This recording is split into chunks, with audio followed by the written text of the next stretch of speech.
WBS 87 Atlanta, WAEN FM Atlanta, WBHH, and on iHeartRadio, home of the Beat Break Morning Show with Sean Garvey, DJ Rollum, and the Wake Up Ladies. This is Atlanta's new underground station, Beat Break 87 FM, where music and talk radio lives.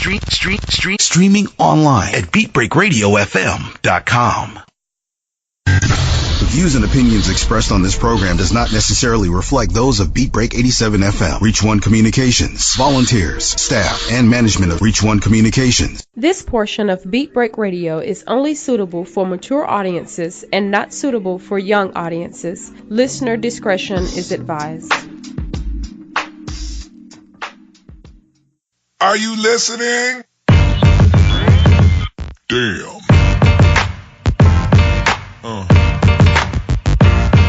Yeah. Yeah. Yeah. Hey, what's going on, everybody? This is Mario, and I would like to welcome you into another episode of the Random Select Podcast. It's the podcast that's all about thought-provoking talk right here on Beat Break 87 FM, Atlanta's new underground station where music and talk radio lives. I want to thank you guys for spending your afternoon with me, whether you're jogging, you're just, I don't know, in your car, stuck in traffic, or you're just at the house chilling out, trying to get over this hump. I definitely appreciate it.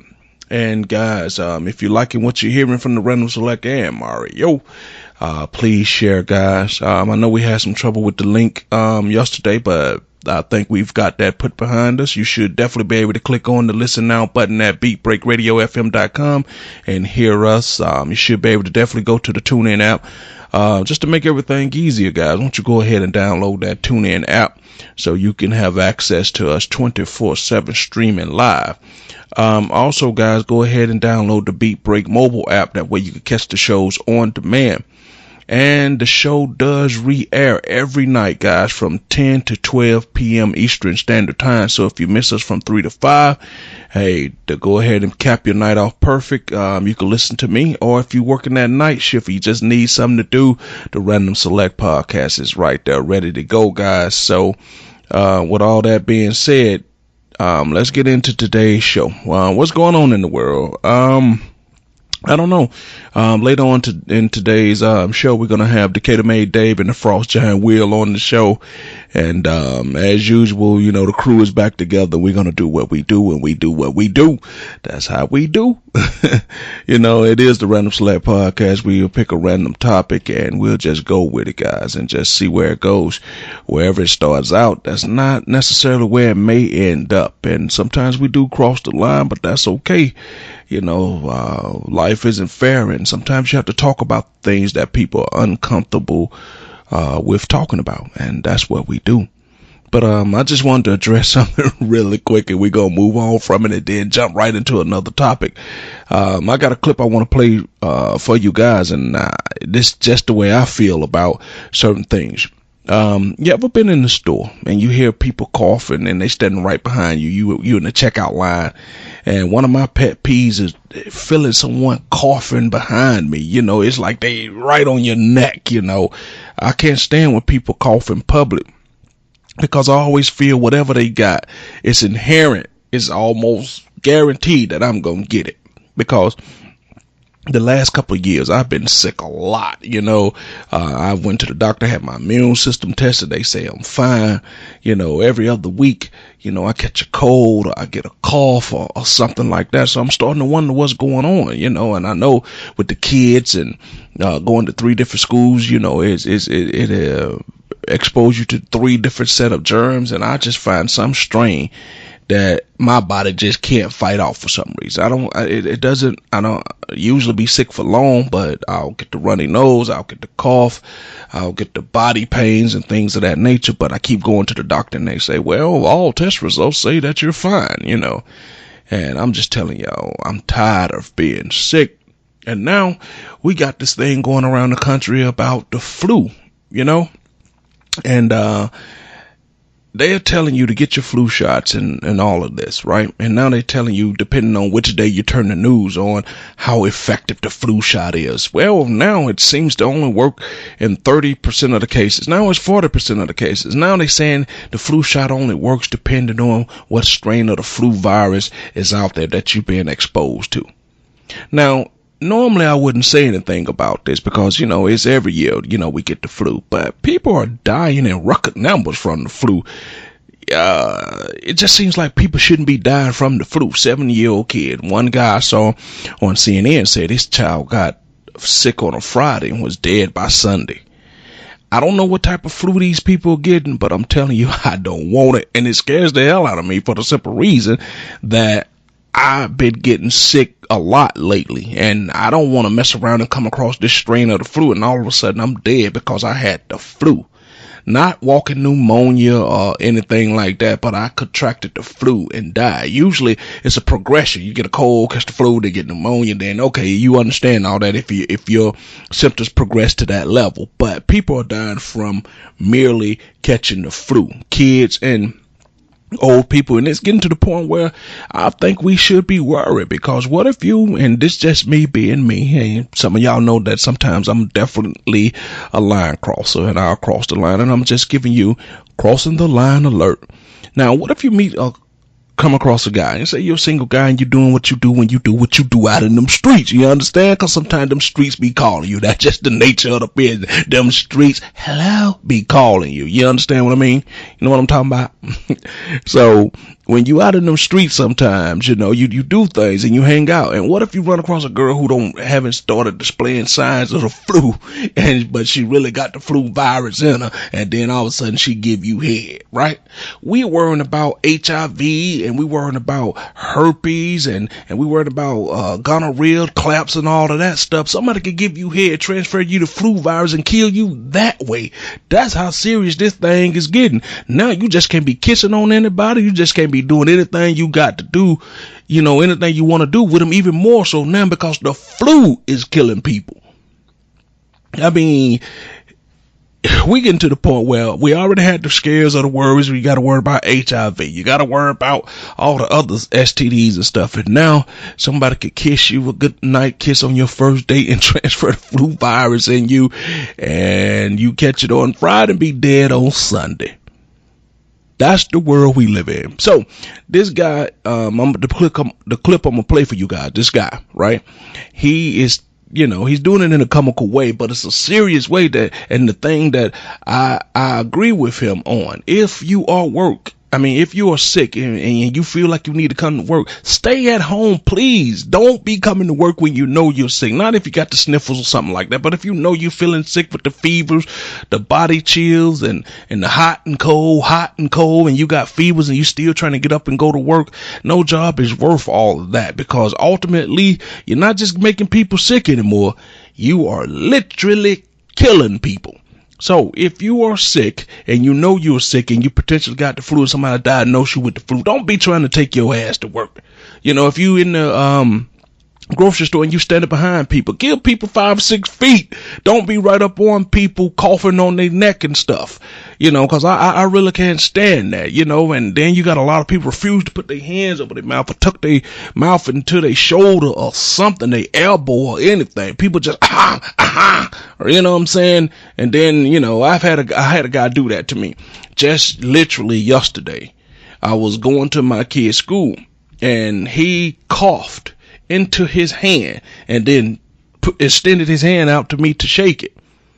And I just literally looked at him and I said, I don't mean no harm, I don't mean no offense, but you just coughed into your hand, and with this flu virus going around, I can't take that chance.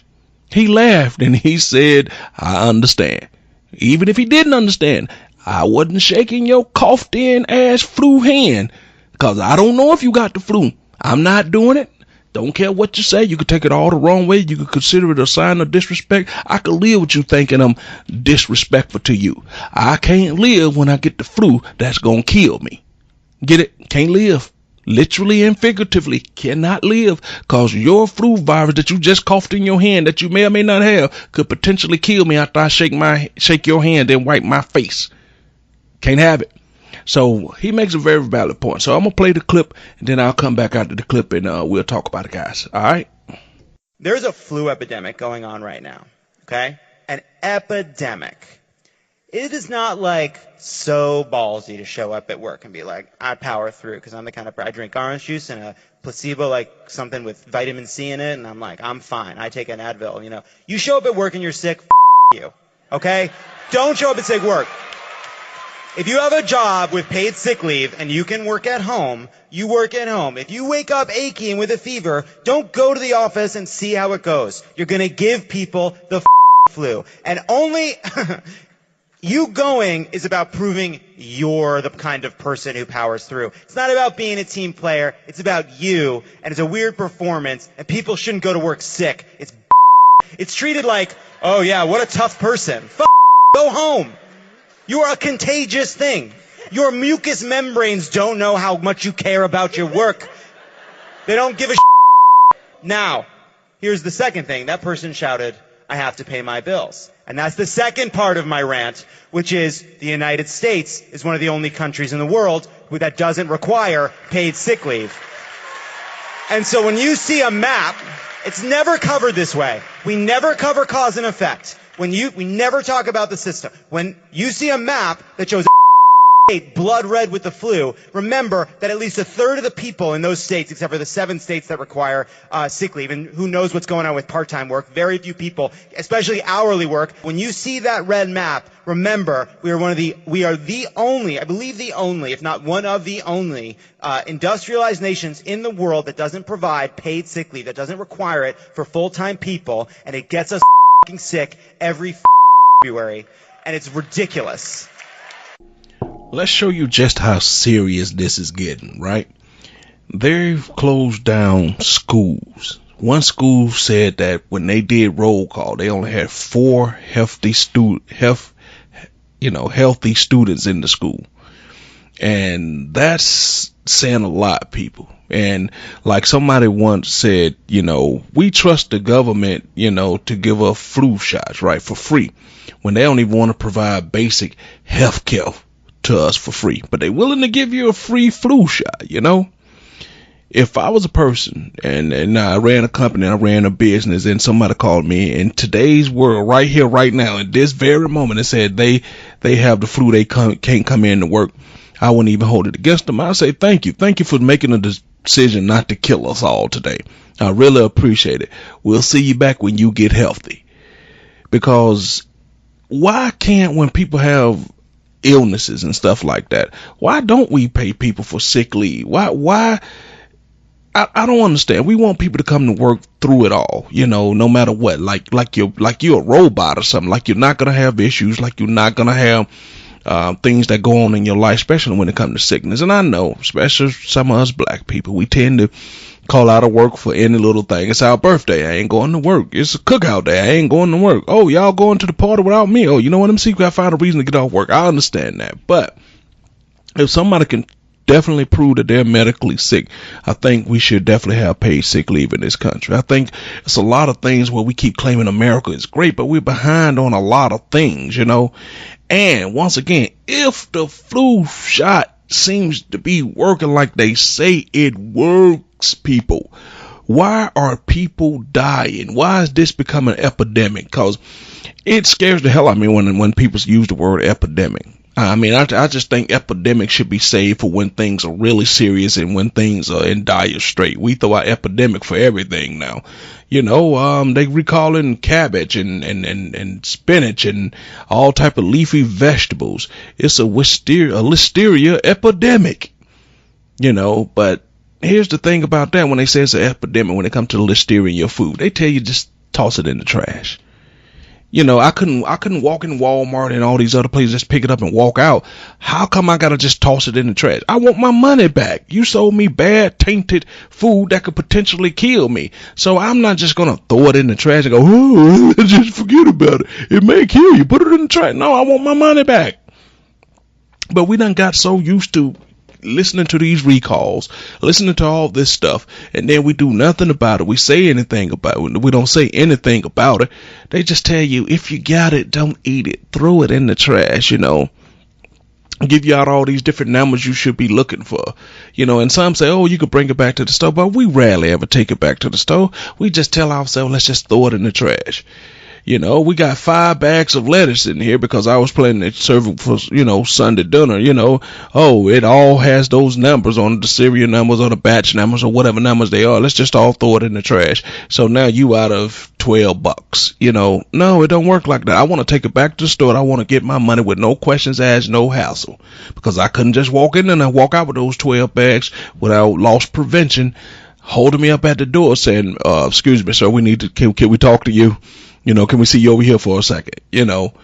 So when it comes to this flu, I'm telling you, I take this really serious. I don't play around. When you be seeing people out and about walking with the mask over their face, no offense to you guys, I'm avoiding you. I'm avoiding you like the plague because I can't afford to be dead.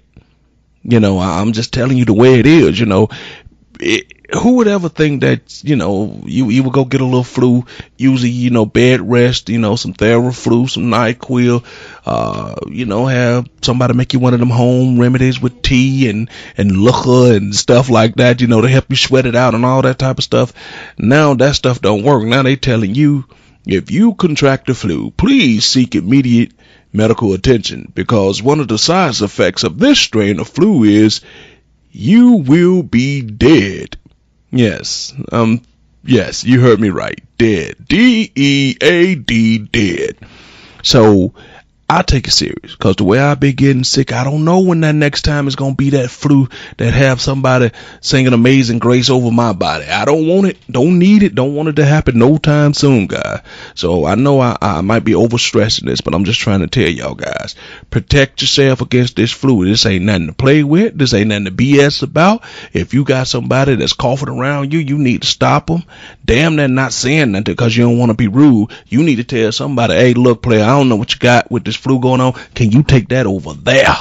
You know what I'm saying? You need to be honest about it. Tell that player, hey, look, can you take that over there? I can't afford to be sick and definitely don't want to be dead. And let them be mad all they want, but deep down inside, they got to understand, So that's all I really got to say about that. I'm just saying, take this flu serious, people, because kids are dying, grown people are dying, and ain't nobody playing around here. Like Lil Wayne said, I know I said game, but I ain't playing around here. You know what I mean? This flu ain't playing, y'all. Y'all hey, look, y'all better get your affairs in order. You better dress properly, wear the right clothing. You don't want to get yourself no opportunity for this crazy flu to slip in and get you guys. You know what I mean? So, and the government really don't care about you, because they telling you it's taking forever for people to make flu vaccines. And then when the flu vaccine do get made, they telling you that the highest possible chance that it may work is a 40% chance. Why in the hell do I need to even get the shot at that particular case? I just take my chance, because 40% chance of stopping something is really low in medical terms. When you really think about it, it's really, really low in medical terms. All right, we're going to leave that right there. And I'm going to go into my next subject, guys. And I didn't really think about this until I heard somebody recently said, how do you know that you and somebody are exclusive? Or as they like to say, how do you know you and somebody go together now? What has to transpire for you and a person to know that y'all in a relationship? That's a very good question. Nowadays, do you sit down and have that conversation exclusive and say, hey, I ain't really, doing nothing, and you ain't really doing nothing. So, you want to be my boyfriend? You want to be my girlfriend? We go together. I haven't heard anybody say that term in a long time. We go together. What does that mean? I've heard people say that they together now, or and I've had women asking, so are we together now? And that's always an awkward moment, an awkward transition, because if she feeling that you all are together and you feeling, no, we're not really together, we just kicking it, then, it's going to be an awkward moment, because she got that look on her face like, yeah, say we together. And you trying to find the right words to say, I like kicking it with you. You cool and everything, but together, I don't know about together. We cool, but we're not together. together. And in your brain, you're going, what can I say to distract her, to change this to something else, so she can't know that I don't mean we're together. Then so being a man, your mouth come out with something like this. Even though in your brain you're thinking we're not together. We say dumb stuff like, whatever, shawty. And instead of being really clear with her, she said, okay, well, if it's whatever, then we together. Instead of us going, you know what? No, hold on. Wait a minute. We're not necessarily together. I like kicking it with you. I like hanging out with you. I like going to the malls, even going to the movies. I like, going out, hanging out, but I don't know if I'm ready to be totally exclusive. Because that's that moment where you had a chance to be honest for her to see which way she would go. Would she say, okay, we can keep going down this path, or she could say, well, I tell you what, I'm trying to be exclusive with somebody, so we're just going to leave this right here and you move on. And then that's where, as a man, you're supposed to be okay with that because y'all not looking for the same thing. So that way you ain't got to lead her on and she ain't got to pretend that she wants something that she don't want to. Because a lot of times when a woman say, hey, we could just be friends, I'm cool with kicking it. A lot of times women are lying about that. They'll play that role because that's what they think you want them to do, but deep down inside, they really want to be more than just kicking it, really want to be more than friends. But they'll play the role because at some point they hope that you maybe grow into that thing where you care about them and you really want to be exclusive. But this lady that has some very poignant points. She makes some very good ideas about how she think that there's no need for a man and a woman to discuss whether they're together or not. She's saying we could tell we together by the certain things that I do for you. So it's no need for you to ask, are we together? There's no need for me to ask you, are we together? I'm telling you, if I do X, Y, and Z, we are together. So I'm gonna go ahead and play that clip so y'all can, tell me whether you agree, you disagree, and we'll go from there. You'll tell me if you think that this means you all are together. And I know a lot of y'all women gonna definitely agree with this, and I know a lot of y'all men gonna definitely disagree. But let's play the clip and then we'll talk about it. So I was having a conversation the other day with one of my homeboys or whatever, and we was talking about how people don't ask people to go together no more. And I was like, well, who still does that? I was like, it's things that you as a man will do to me that automatically lets me know we together. He thought I was crazy. He laughed and he don't understand what I'm talking about. So I figure I will help y'all dudes know that what y'all do, I'm trying to let y'all know what we as women take as we together. Instead of y'all thinking we crazy, I just need y'all to know, if this happens, we instantly go together. It don't need to be will you be my girlfriend? You want to go around, circle yes or no? None of that. We together, period. So, number one, if you fuck me without a condom, guess what? We go together. You are my man. I am your girl. You cannot be putting your stuff in me, giving it to me all good without a condom and not think that I'm not your girl. We go together. Understand that. We go together. Because if you do it to me without a condom, that means you are willing to give me a child. And I don't want no more kids. But that means you are willing to give me a child. That also means if I get an STD, I know exactly where it came from. We together. You ain't no, we together. So number one, you do it to me without a condom. We go together. You are my man. I'm your girl. Period. Number two, if you have a daughter and you get her for a weekend or whatever and you call me up like, hey, I got my daughter. Can you come over here and do her hair? Blah, blah, blah, blah, blah. Guess what? If I come do her hair, we go together. You want me to put her hair in ponytails, to braid it up, put it in barrettes and all of that cute stuff? We absolutely go together. I cannot stand doing hair. So if I do your daughter's hair, we go together. And I'm going to post a picture on Instagram. I'm going to hashtag it. I'm going to say stepmama of the year. Yeah, stepmama did that. Ain't she cute though? All of that shit. And I'm gonna tag your baby mama, and cause she needs to know we go together at this point. She needs to know who I am. She needs to know I'm gonna be around her daughter. She needs to know this is for real serious. So if I do your daughter hair, we absolutely go together. Number three, if I cook for you, anything other than regular beef tacos, if I cook anything other than beef tacos, my dude, we are together. Period, point in the blank. If you say you hungry and I'm like, well, you want some tacos? And you're like, no, I'm tired of tacos. All you feed me is tacos. Guess what? We go together. Okay? That's all you better eat. If you want me to cook, tacos. You want to stay single, all you better take from me is tacos. Okay? Period, point in the blank. So you do it to me without a condom. I do your daughter hair, and if I make you tacos, we actually go together. If I'm at your house and I'm chilling, watching Love and Hip Hop, LA Housewives, or whatever ratchet show I'm watching, and you call me because you take it and there ain't no tissue in that bathroom, and you expect me to go get some tissue and bring the tissue to your ass in that bathroom, and if I walk in that bathroom and it's stinking, I hand you that tissue, guess what? We go together. I am your woman. You don't need to ask me, do you want to go together? Because it's obvious. It's obvious. We together. We are together. Just be mindful. If you don't want no girlfriend, you want to stay single in 2016, stop doing this shit. Be very freaking mindful. You ain't got to ask me if we together. You do any of that shit, we are together. You are my man and I am your woman, and I will f somebody up. All right, guys, we're up against the break.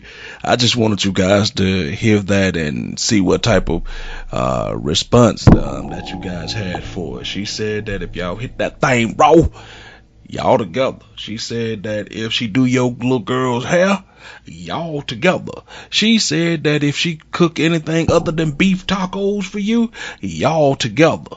She said if she pass you toilet paper while you sitting on the toilet and she come in and have to smell it all stink, y'all together. So just keep that in mind, people, when you talking about it. All right, you're listening to the Random Select Podcast. It's the podcast that's all about thought-provoking talk. Catch you guys after the break. Atlanta's new underground station, Beat Break 87 FM, where music and talk radio lives. Hi, this is Clifford English, your host and producer of The Gospel Train. Join me every Sunday right here on Beat Break 87 FM radio. You will be encouraged, you will be equipped, you will be educated, you will be entertained, all while hearing the best in gospel music.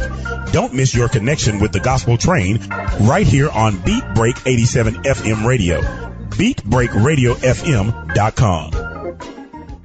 We specialize in creating mobile apps for the entertainment industry. Go to bvmobileapps.com, click Get Started Now, create your account, choose your package, upload your content, and click Submit. BV Mobile Apps. Make it easy. Make it mobile.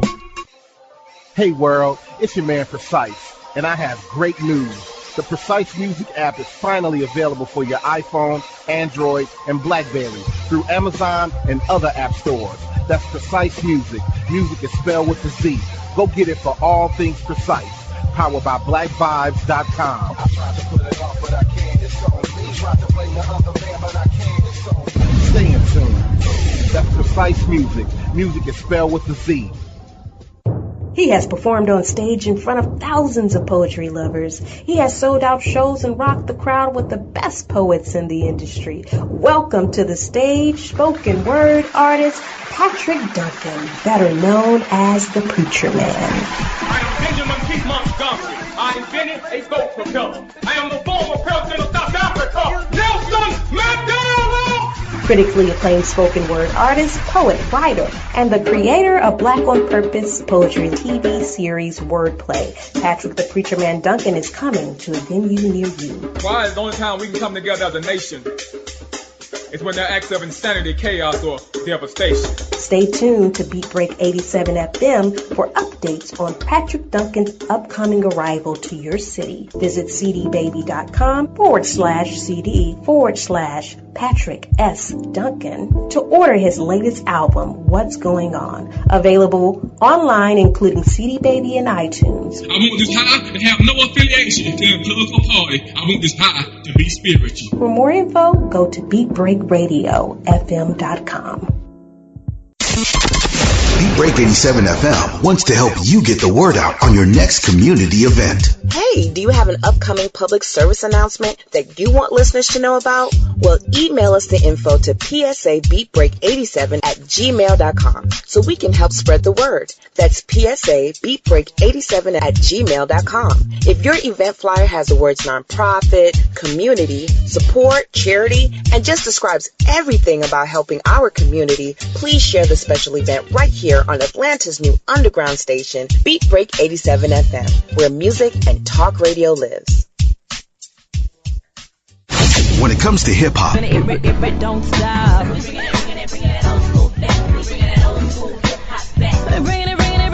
R&B,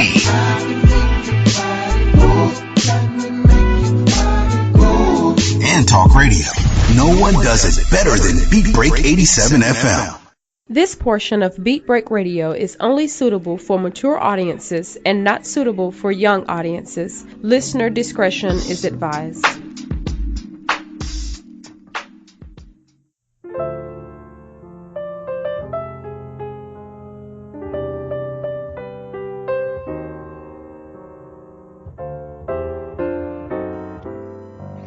All right, guys, we're back from the break, and as promised, joining me in this particular portion of the show is the Frost Giant and Decatur Made Dave. You're inside the Random Select podcast right here on Beat Break 87, Atlanta's newest underground station where music and talk radio lives.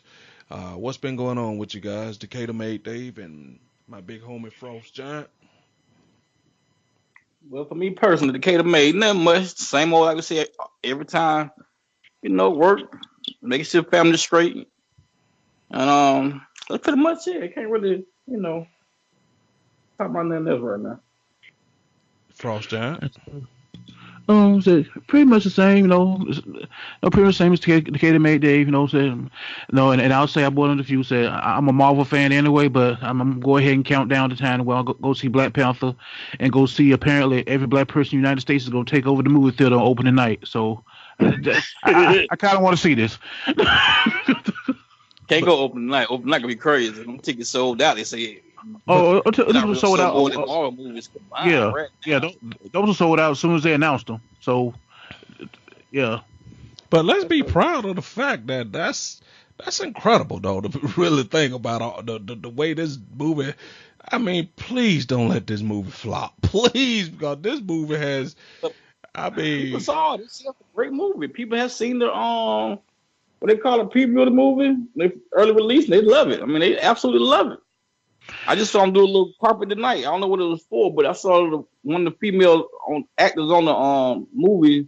She walked on carpet. She was talking about the diversity in theaters right now. But it was good to see those. I mean, it was a good look. Well, it's great to see. Like I said, it's not going to be a flop financially. It done probably made more money up front than probably any other Marvel movie that's made before opening day.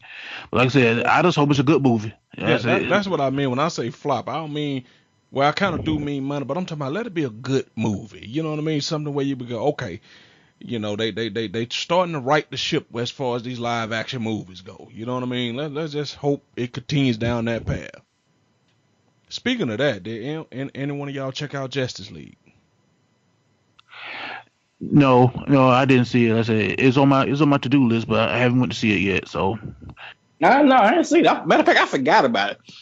You just said something. I was going to say, this is the movie we all said a couple months ago to build up. We all wanted to see how they was going to do it, and now y'all say, I forgot about it. But I'm just one of them. No offense. I'm just one of the people who don't want to see. Let me guess. Ben Affleck. Ben Affleck playing Batman. I just can't do it, man. I just can't. See, they said he did a good role in the first one. They say he did a good role. But played a good part. I don't know because I haven't seen that yet because I just can't. His whole Daredevil thing just messed me up with him, man. I just can't. It just threw me off, man. It just threw me off. I mean, to his credit, he played Batman fine. I'm telling you, Batman vs Superman movie. Batman vs Superman was just such a crap movie. It took away all the momentum I would have had to see Justice League because that movie was awful. That was an awful movie. It was about 45 minutes too long. The ending sucked. I didn't understand why they put together the way they did. Lex Luthor was. They had the guy playing Lex Luthor as a meth addict or something. I said, I don't know what that was. That movie was awful. That movie was damn awful. Well, I'm just gonna tell you this right now. Just the way they did Lex Luthor period on all these movies. I don't know what they done to Luthor. Somebody must just say, I have a deep down disdain, hatred for Lex Luthor. Let's make him nothing in these movies. I'm talking about. Yeah, you ain't got much to look forward to in the other one either when it comes to Lex Luthor. which is amazing considering the fact that the Justice League cartoons, Lex Luthor is probably the baddest thing on the cartoon. I said, how they make the cartoon? Whoever write the cartoon should just be invited to write the movie script. Well, I know one person couldn't because he passed, so I know why one person couldn't get there because he was actually one of the writers of the comic. But they could have did something better than what they did with Batman vs Superman. And it's amazing how death always getting in the way of stuff. You see them slow down the process a lot. Oh, damn. Well, we could have invited him. Oh yeah, he did. All right. So with all that being said, what do y'all think, real quick? What do y'all think about this supposedly blockbuster Blake Griffin trade? I mean, I don't know. I want to say somebody got, but I don't know who to say that about. I mean, Detroit just sent away a whole team to get Blake Griffin. And I haven't followed basketball close, but unless Detroit is like, I don't know, somewhere like in second behind Cleveland, I don't know why they made this trade. So, I don't know. And I don't know. And I guess the Clippers will take Blake Griffin. So, I don't know what's going on with the NBA. I'm just waiting to see LeBron go ahead and sign his Lakers contract because he ain't going to be in Cleveland this year. Well, they claim that, if you really look at it, you would have to say the Clippers won because they cleared $100 and some million off the books and found somebody willing to give up that much to take Blake. Because the thing on Blake is he athletic, but he never took time to develop his jumper. So,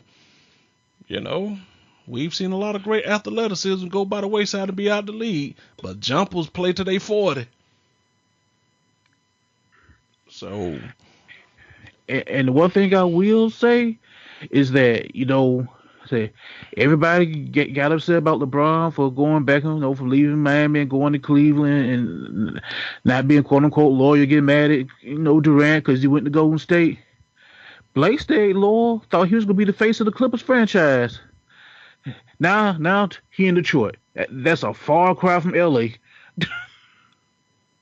Well, truth be told, at least he'll be playing in the playoff this season, provided with Blake he stayed healthy. Because Blake, like I said, I hate to put prone on people, but if I had to make a strong case for prone, it'd be Blake Griffin.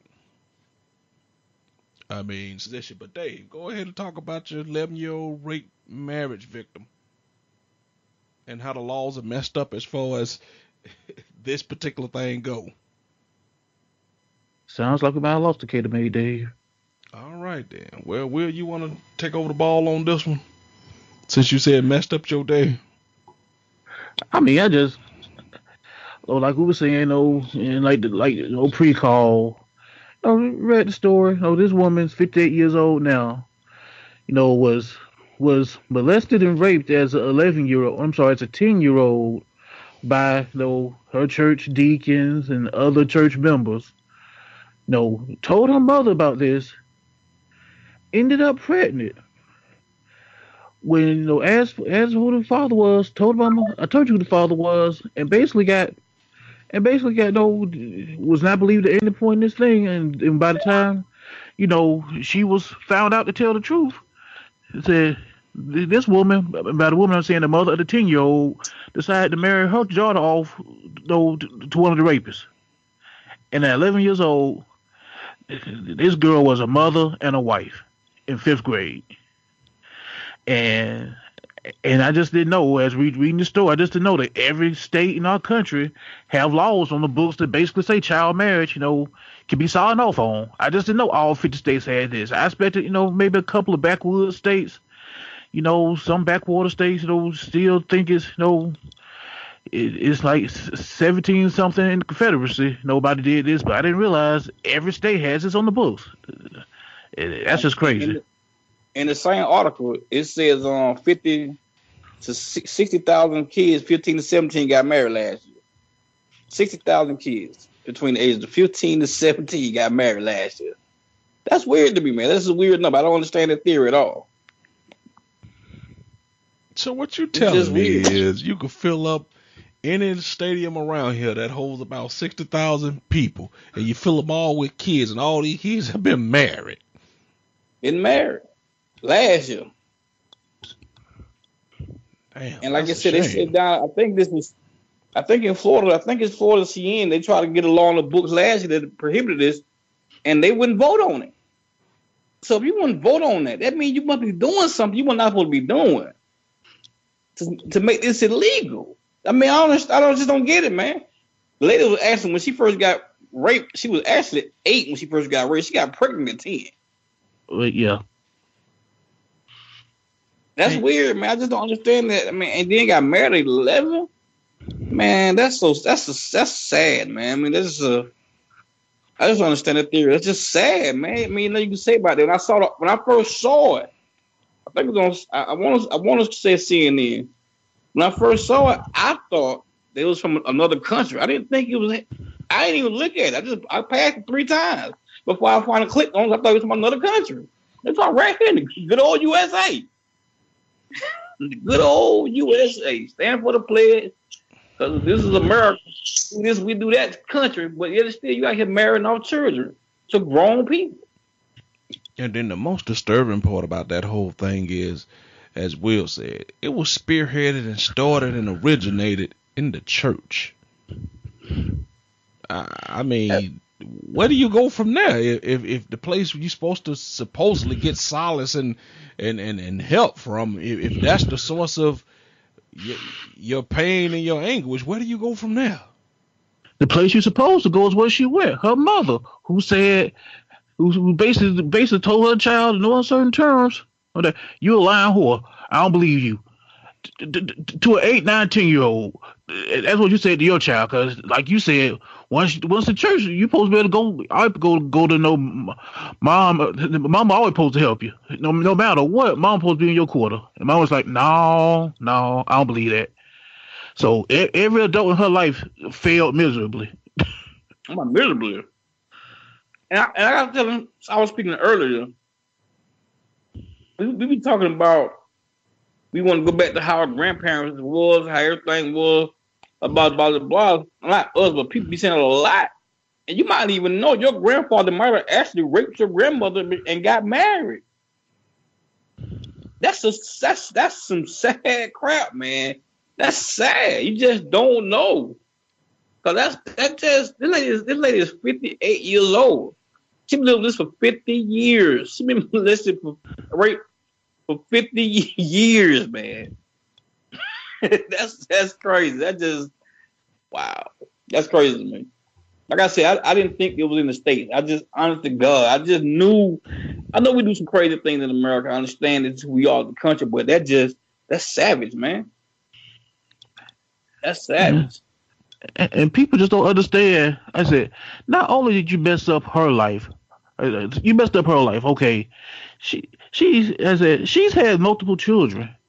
I said, and granted, whatever maternal instinct she has or had, she may love her kids, but when she look at her kids, how she feel about her kids when she really just look deep down in her soul and know where her kids came from? She may love them to death. I'm not questioning that, but just knowing how things started, what kind of mix of memories is that bringing up for you as a mother? That's awful. Not only that, if you say she had multiple kids, let's be honest. By the time she had her first kid, she didn't know how to be a mother. She's still a kid herself, so she probably didn't even get. That's why I say she probably didn't even get the chance to be a mother until the second or third kid, because when she first had that first kid, she was still sliding board ready and swing ready herself. Like I said, still had training wheels on. She a mother. That's crazy, man. Like I said, I don't know why, but I was so surprised by that. That it was like, I think, is the state not Florida? Yeah, it's Florida. Yeah, it's Florida. Yeah, I was surprised by it. Like, really? Then they took it and got it passed in one house, but the other house refused to vote on it. That's what the refuse. In my mind, it means you doing something, and you know you're doing something, and you don't want to become law. This seemed like an open and shut case. I mean, this is just like a one-sided landslide. Everybody voted for this type law. I don't get this. But like me and Dave was talking about earlier, though, certain things in this country we shouldn't even be discussing.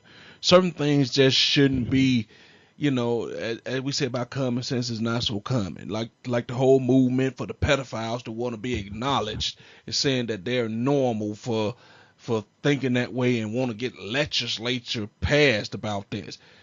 We shouldn't even be to the point where this is something we should even be talking about in this country. You want us to believe that it's normal for you as a grown-ass man to want to have sexual relations with a kid. They got a whole group, I think, called NAMBLA. Yep, they do. But that's what I'm saying. We shouldn't even be talking about and this. It's funny. Probably one for Southpaw, I would have never known about that. I would have never, ever known about that. That's a real group. Because I always wanted to do the pedophiles, and I know some of them do. Do they have kids? Because I can imagine you thinking it's okay for somebody to feel this way about your kids. Yeah, man. I don't know, man. It's just, and I've seen from doing research and looking on Facebook, it's actually people trying to get legislatures saying that this is normal. Pedophilia is a normal, they trying to say it's a normal mental illness like being bipolar. So what you're saying is you should have police already watching them already. What you're saying is you should have the police already, they know, just look and see where they go. But to tap me, their computer. Yeah, I would say to me, if you go to that site, shouldn't this be a data mining site for the FBI and police and stuff like, come on and sign up here. Yeah, come on. Yeah. It should be soon as you sign up. It's almost like a volunteering registry for you. We know where you at. We know what you're looking for. What's the law they got? They protect the law they got. Now you can spawn terrorists. What they think is a terrorist network. This some terrorist type of crap to me. Mess with little kids, man. What the NSA? That what it is? NSA? I don't know what it is. National Surveillance something. But yeah, they do something, man. That's weird altogether. You got a site and the police ain't stop you from doing nothing. It's there, plain and simple. I mean, it's weird, man. But again, they go back to what I say all the time. They might be doing something too, and nobody know about it. So they just hide behind it like the Klan. Everybody know the Klan, but the Klan never get dubbed terrorists because you know why? They part of the government. And that's the bottom line. I mean, a lot of things happen because people say you got lobbyists and other people putting pressure on people to say, hey, look, Jim Bob does that, so we can't have this on the books because that's his thing. And then a lot of times because that's certain people's thing, and because we turn a blind eye to a lot of stuff stay happening because willful ignorance does not give you a right to just let stuff go. You know what's going on, but you turn a blind eye to it. You might well be the person holding the other person down, raping them, if you know that's what they doing and you ain't telling nobody. Like in Michigan State. Yeah, I'm about to say, so you said Michigan State Post just burned down then, because that's pretty much what's about to happen. Yeah, I mean, let's be honest though. They I don't know if the death penalty applies here, but they need to have something to go in here, like you said, the culture and all this. To me, this is just the same thing that happened at Penn State, except for you switch it out to girls. Yeah. And Penn State should have got the death penalty too. I said, if you do this, I said, if you sit here literally harboring, not just the child rapist and molester that was the doctor on your campus. Now it's found out that the football and basketball teams got sexual assault charges scattered all over the place. Since 2010, 8 years of unchecked crimes. That's crazy, man. And I was gonna make the point that it hurts me that the majority of these guys that have been accused of this are black, but they brought up a really good point. It's the football and basketball team. At any major D1 school nowadays, the majority of the team gonna be black. So that's a great point, Dave. But you see, go ahead. I'm gonna go say this is all terrible. Just to sweep something this made up under the rug, and you gotta understand. Well, with the Olympians, with the doctor connected to the school, this took it back to '96. And like me and Will was saying earlier, '96 is Atlanta Olympics with Dominique Dawes and Kerry Strong. Them. That's a long time ago, man. a long time. And y'all still got attachment to this guy, knowing this stuff going on, because people have told y'all. You totally ignore it. It is a death penalty, man. Like I said, Michigan State should turn to community college. It's over with, done. Michigan State, crazy. and I've never been a big fan of what the NCAA as an institution is, and now that it basically have records and stuff trying to go back now. People that sent letters directly to the chairman of the NCAA saying you need to investigate this for these old rape charges, and they didn't do nothing. I said you can burn the whole establishment down, just burn everything down. I said all this stuff they got these folks being quote unquote student athletes for $1 billion franchises, or as you said, or as Cartman would say, slaves. I mean. Slaves. All over, cause this all messed up. The problem with that is as like the Mark Emerald thing. One lady told him what was going on. He said, and it was a couple months after he got on the job. He invited her to come to Indianapolis and talk about it. She went there. They talked about it, and they say when she left, he did nothing about it. So they say he known about this since when I think 2010. He's known about this. This 8 years after the fact. So this thing stinks. I mean, so many people finna lose their job, man. I mean, this might be one of them things that will be look back on 10 years from now that changed the whole landscape of college sports, period. It should. They all get together and find a what if that is the lawsuit? They all get together and find a lawsuit and set this thing down, man. Because you got to do it. And I don't want to put money equated to it. That's the only thing they understand is money. That's why they haven't investigated, because there's too much money coming in. So they don't want to stop their flow of money coming in, because then they got to start suspending people, firing people. So this is what they did. They covered it up. Class action. That's what I'm trying to think of. So they filed a class action lawsuit against them people. That's so wrong. Let me tell you something. That's so wrong. You know, like I know, in white world, people don't start stepping down unless you feel that you knew something and you didn't do nothing about it, or you knew that something is coming. Because if you know you ain't did nothing wrong, I ain't leaving until they make me leave. You know what I mean? If I know I ain't did nothing wrong when it come to my job, people step down when they know, Lord, let me get on up out of here before they start looking too deep, because it's something here. Because you can't be the athletic, the AD of a school and not know this many transgressions are going on and say, oh, I did not know. 1 or 2, yeah, but not 37, 40, and 50. No.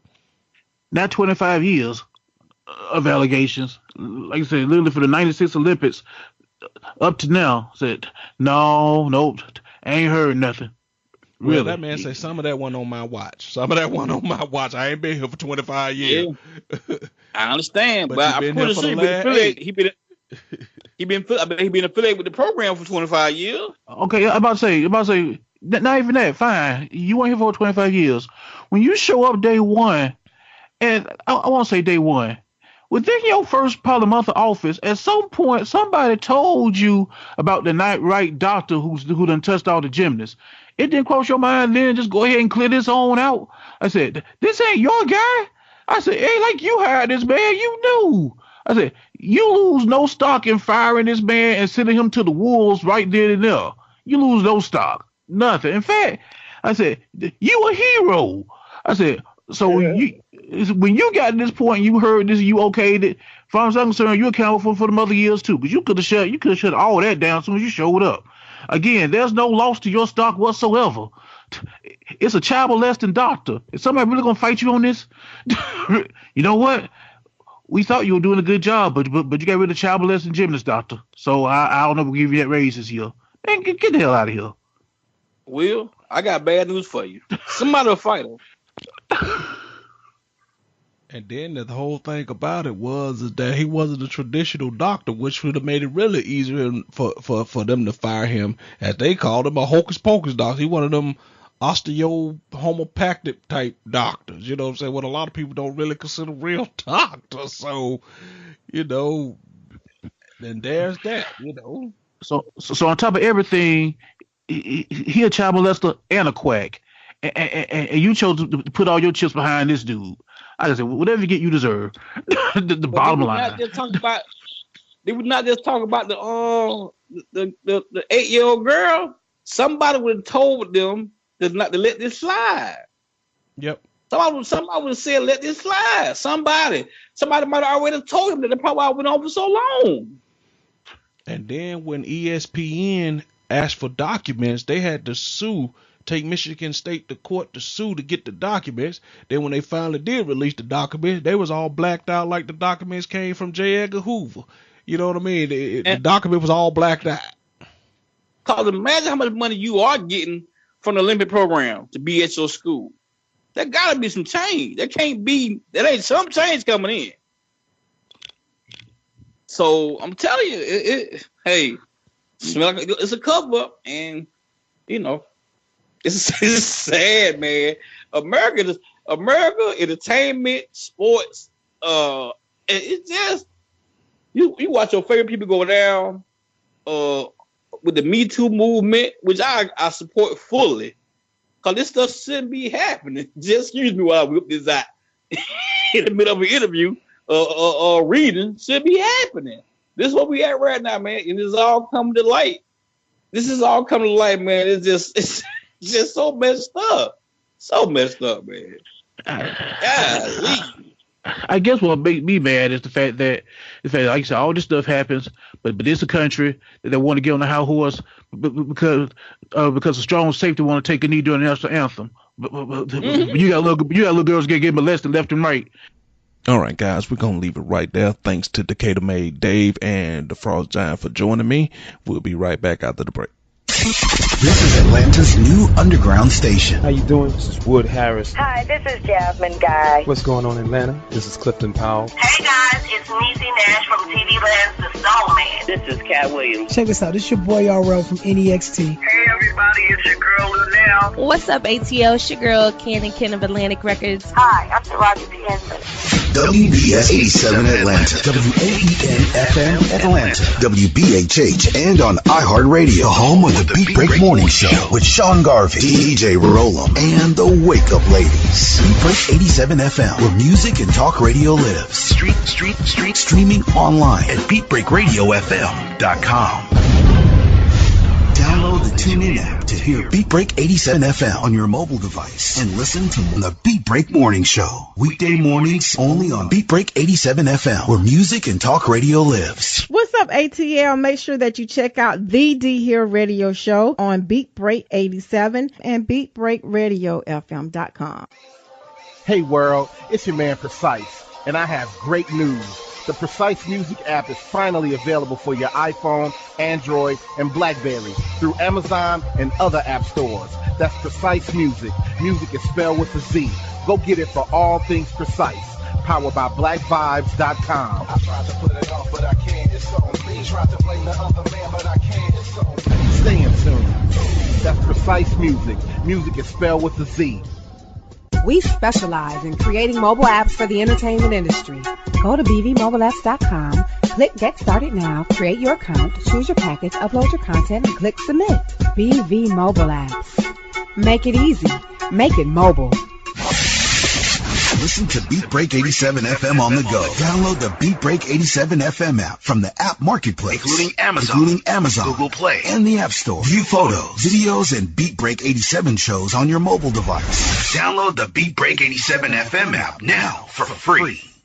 He has performed on stage in front of thousands of poetry lovers. He has sold out shows and rocked the crowd with the best poets in the industry. Welcome to the stage, spoken word artist Patrick Duncan, better known as the Preacher Man. I am Benjamin T. Montgomery. I invented a goat propeller. I am the former president of South Africa, Nelson Mandela! Critically acclaimed spoken word artist, poet, writer, and the creator of Black on Purpose poetry TV series Wordplay. Patrick the Preacher Man Duncan is coming to a venue near you. Why is the only time we can come together as a nation is when there are acts of insanity, chaos, or devastation. Stay tuned to Beat Break 87 FM for updates on Patrick Duncan's upcoming arrival to your city. Visit cdbaby.com/CD/Patrick S. Duncan to order his latest album, What's Going On. Available online, including CD Baby and iTunes. I want this high to have no affiliation to a political party. I want this high to be spiritual. For more info, go to beatbreakradiofm.com.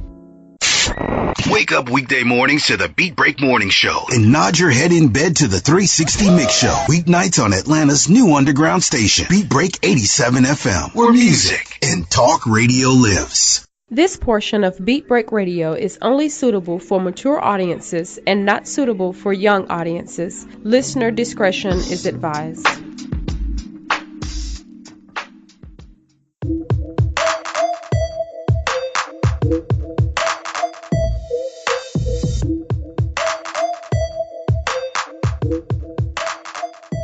All right, guys, we're back in from the break, and I want to thank Decatur May, Dave, and the Frost Giant Will for joining me on that particular portion of the show.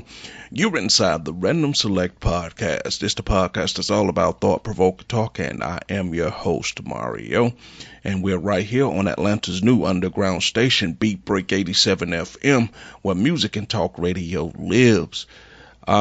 We just was talking like we normally do with nothing in particular to talk about. We just talked about a little bit of everything. But in this portion of the show, I kind of wanted to talk to you guys about the past and how we see things now as far as raising our kids go.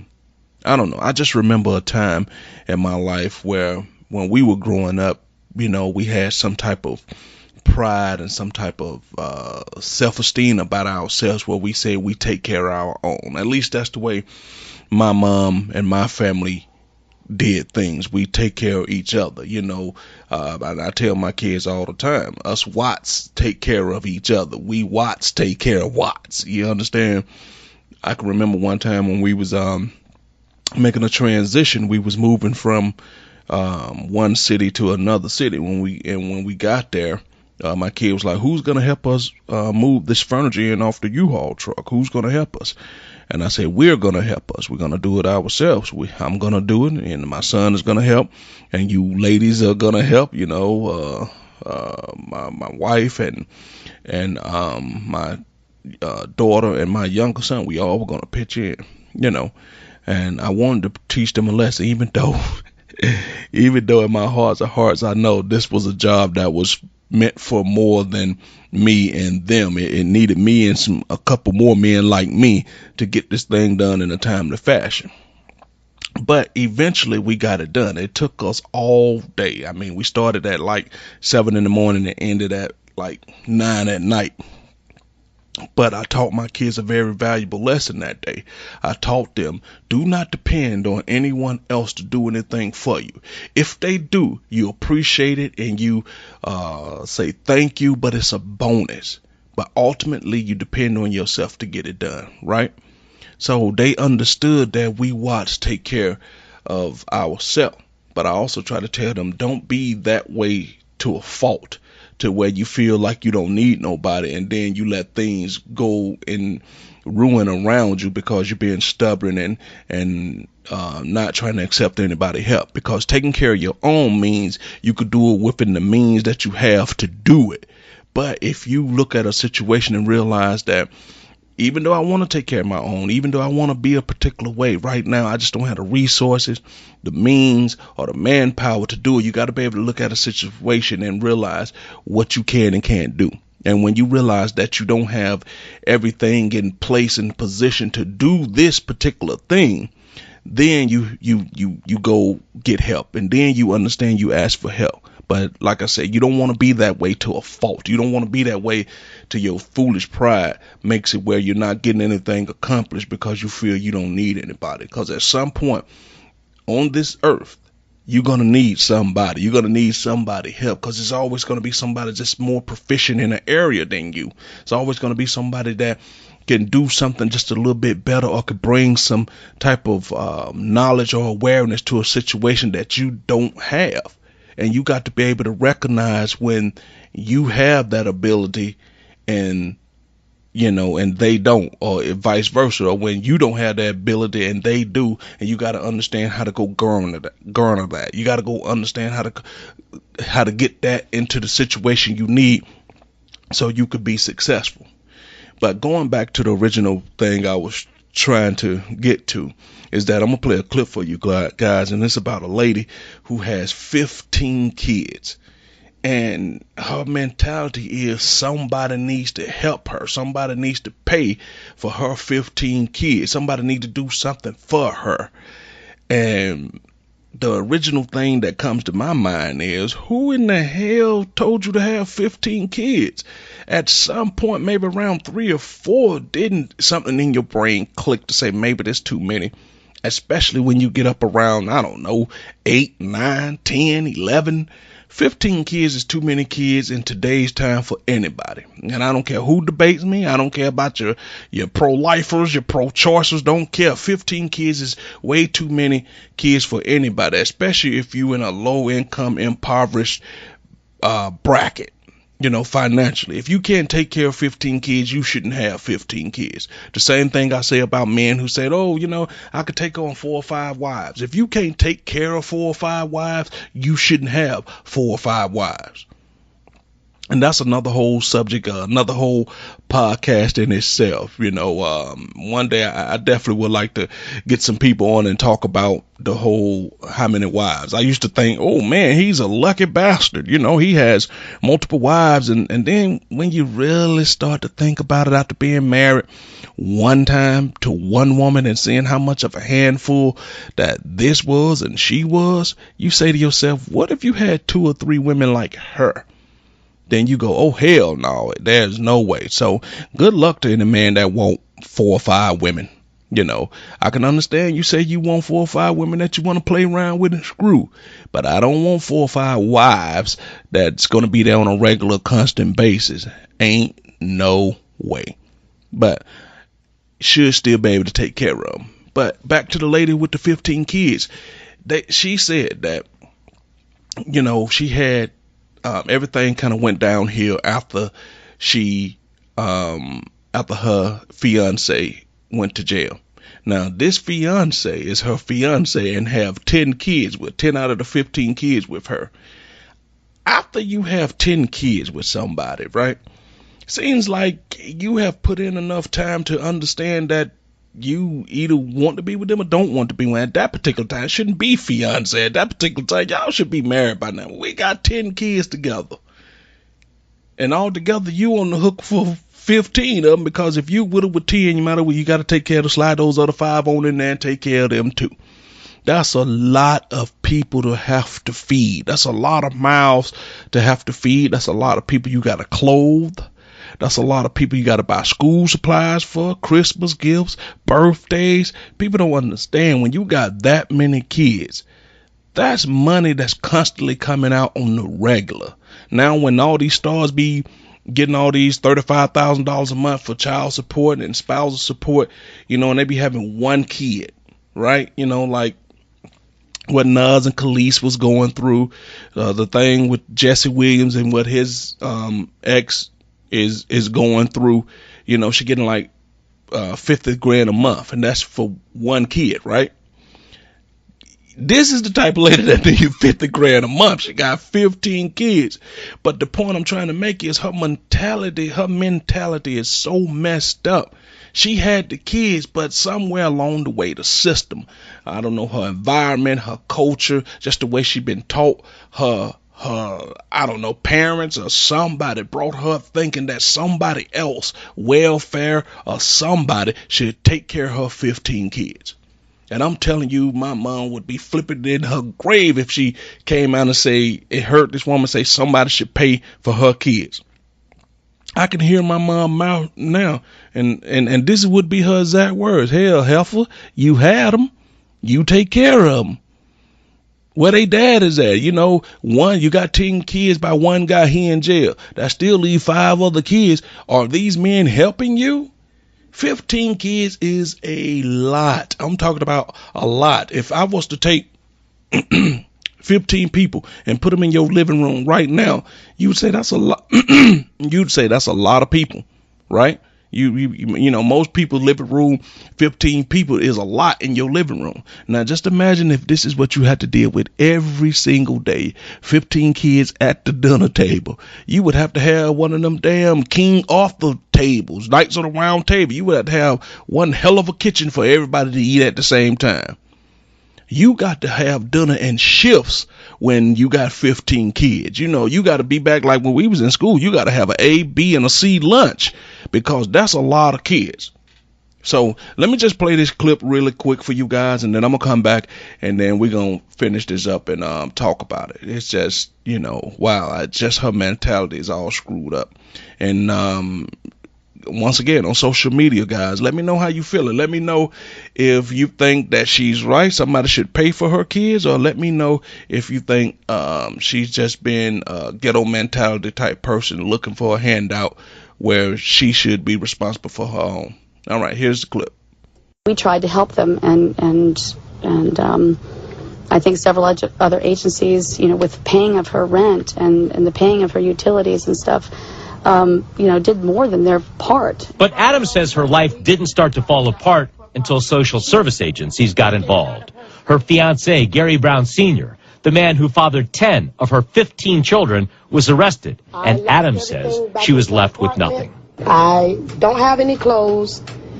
People been donating food just around here, just helping me out with food, and I don't have anything. We called the Department of Children and Families to see what they've been doing to help. DCF says Hillsborough Kids Incorporated has been helping by paying Adams rent, even providing her furniture. Adams says it isn't enough. Somebody needs to pay for all my children, and mine and Gary, all our suffering, all our pain. Somebody needs to be held accountable, and they need to pay. All right, my first question to this young lady would be, when you say someone needs to pay, who would that someone be exactly? Are you saying that the government or the county or the state or someone should be paying for your kids, you know, all of your kids, for y'all pain and y'all suffering? And what pain and suffering is that? Because you decided to sit down and have 15 kids. Now, I don't know what your fiance, quote unquote, did to get in jail to be away from you. And he must have been one hell of a man that once he went to jail, now you don't have anything. He was helping you take care of your 15 kids. Or maybe it was so stressful for him that he felt that he had to commit crimes to help bring in extra money to take care of those 15 kids. But I'm pretty sure your fiance, the guy who you got 10 of your kids by, is not innocent in this particular situation.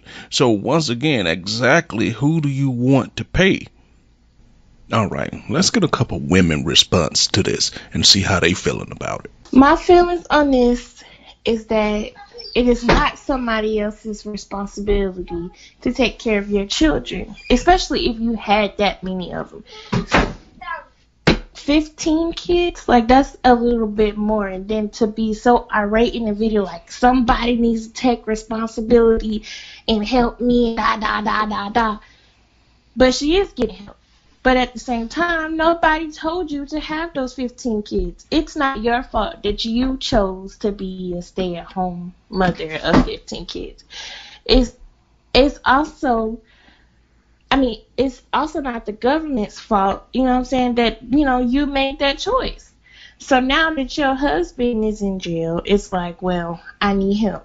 How about you just go to work? My thoughts on it is that when we have children, that we actually should be the ones responsible, that it's not our friends, family, defects responsibility to take care of the kids that we have chose to lay down with somebody and have them with.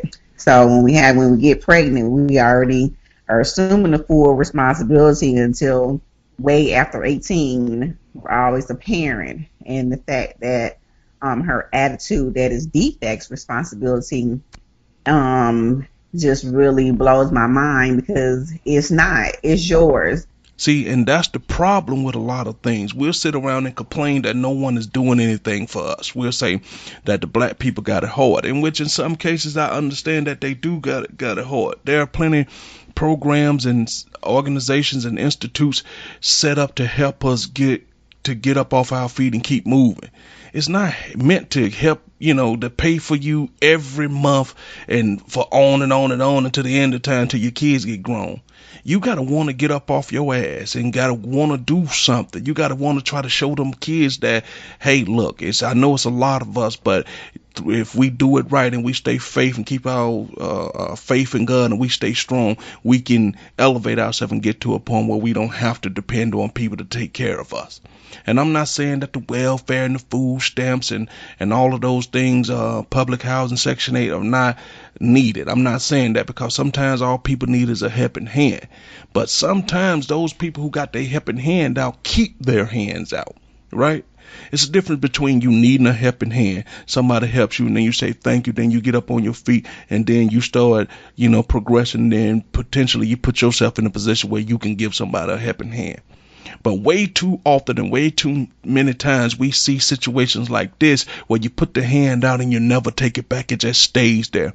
And then you've got so comfortable with your hand being out that you think and you know and you believe in all your heart that somebody's supposed to keep doing this for you over and over and over and over. And then now you walking around with this sense of this sense that someone needs to do something for you. This sense of privilege, when you don't understand you at the bottom of the barrel, right? You got 15 kids, 10 by one man, and he's locked up. But yet and still you telling people what somebody should do. Somebody should be held accountable. Somebody should pay for your mistakes, pay for you not strapping up, pay for you feeling like you got to keep on having kids. At some point, if you don't care about yourself, care about the situation that you're breaking these kids into. You say that they got people around town giving you handouts, helping you with the food. These people say they paid your rent. They gave you furniture. At this particular point, what more can you ask for anybody? I'm a grown man who's kind of got things, going a certain way. But if someone came in right now and said, hey, look, Mario, we're going to pay your rent and we're going to give you furniture. I would take it right now. Hell, I would take it right now and I would be absolutely positively grateful. And I would try to make the best of that. I would try to take the money that they're freeing up from me paying my mortgage or paying my rent and try to do something really good with it. Save it or try to put it away for a rainy day or try to put it towards something that's going to benefit me and my family. I'm not going to sit there and expect for them to come back next month for the same thing. And then when they don't have an attitude and wonder why nobody's not helping me. How does that work? Why they do that you just constantly and forever feel you should stay in the position that you're at? Then you look around and say, somebody should help me with all my kids. Somebody should be held accountable. Somebody should pay. Yeah, the person that should be held accountable is you and the other person that helped you make those kids. But the guy that you claim is your fiance, the guy that's locked up, that's got 10 of your kids, he can't be held accountable. Because right now, what he's been held accountable for is he's doing his time somewhere for something that he probably did.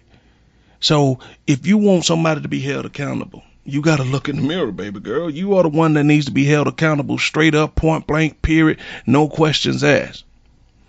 Because, I don't know, I can remember, there were times when I was coming up and my mom wasn't rich. I didn't have a silver spoon in my mouth by no stretch of the imagination. But I do remember that we made it through.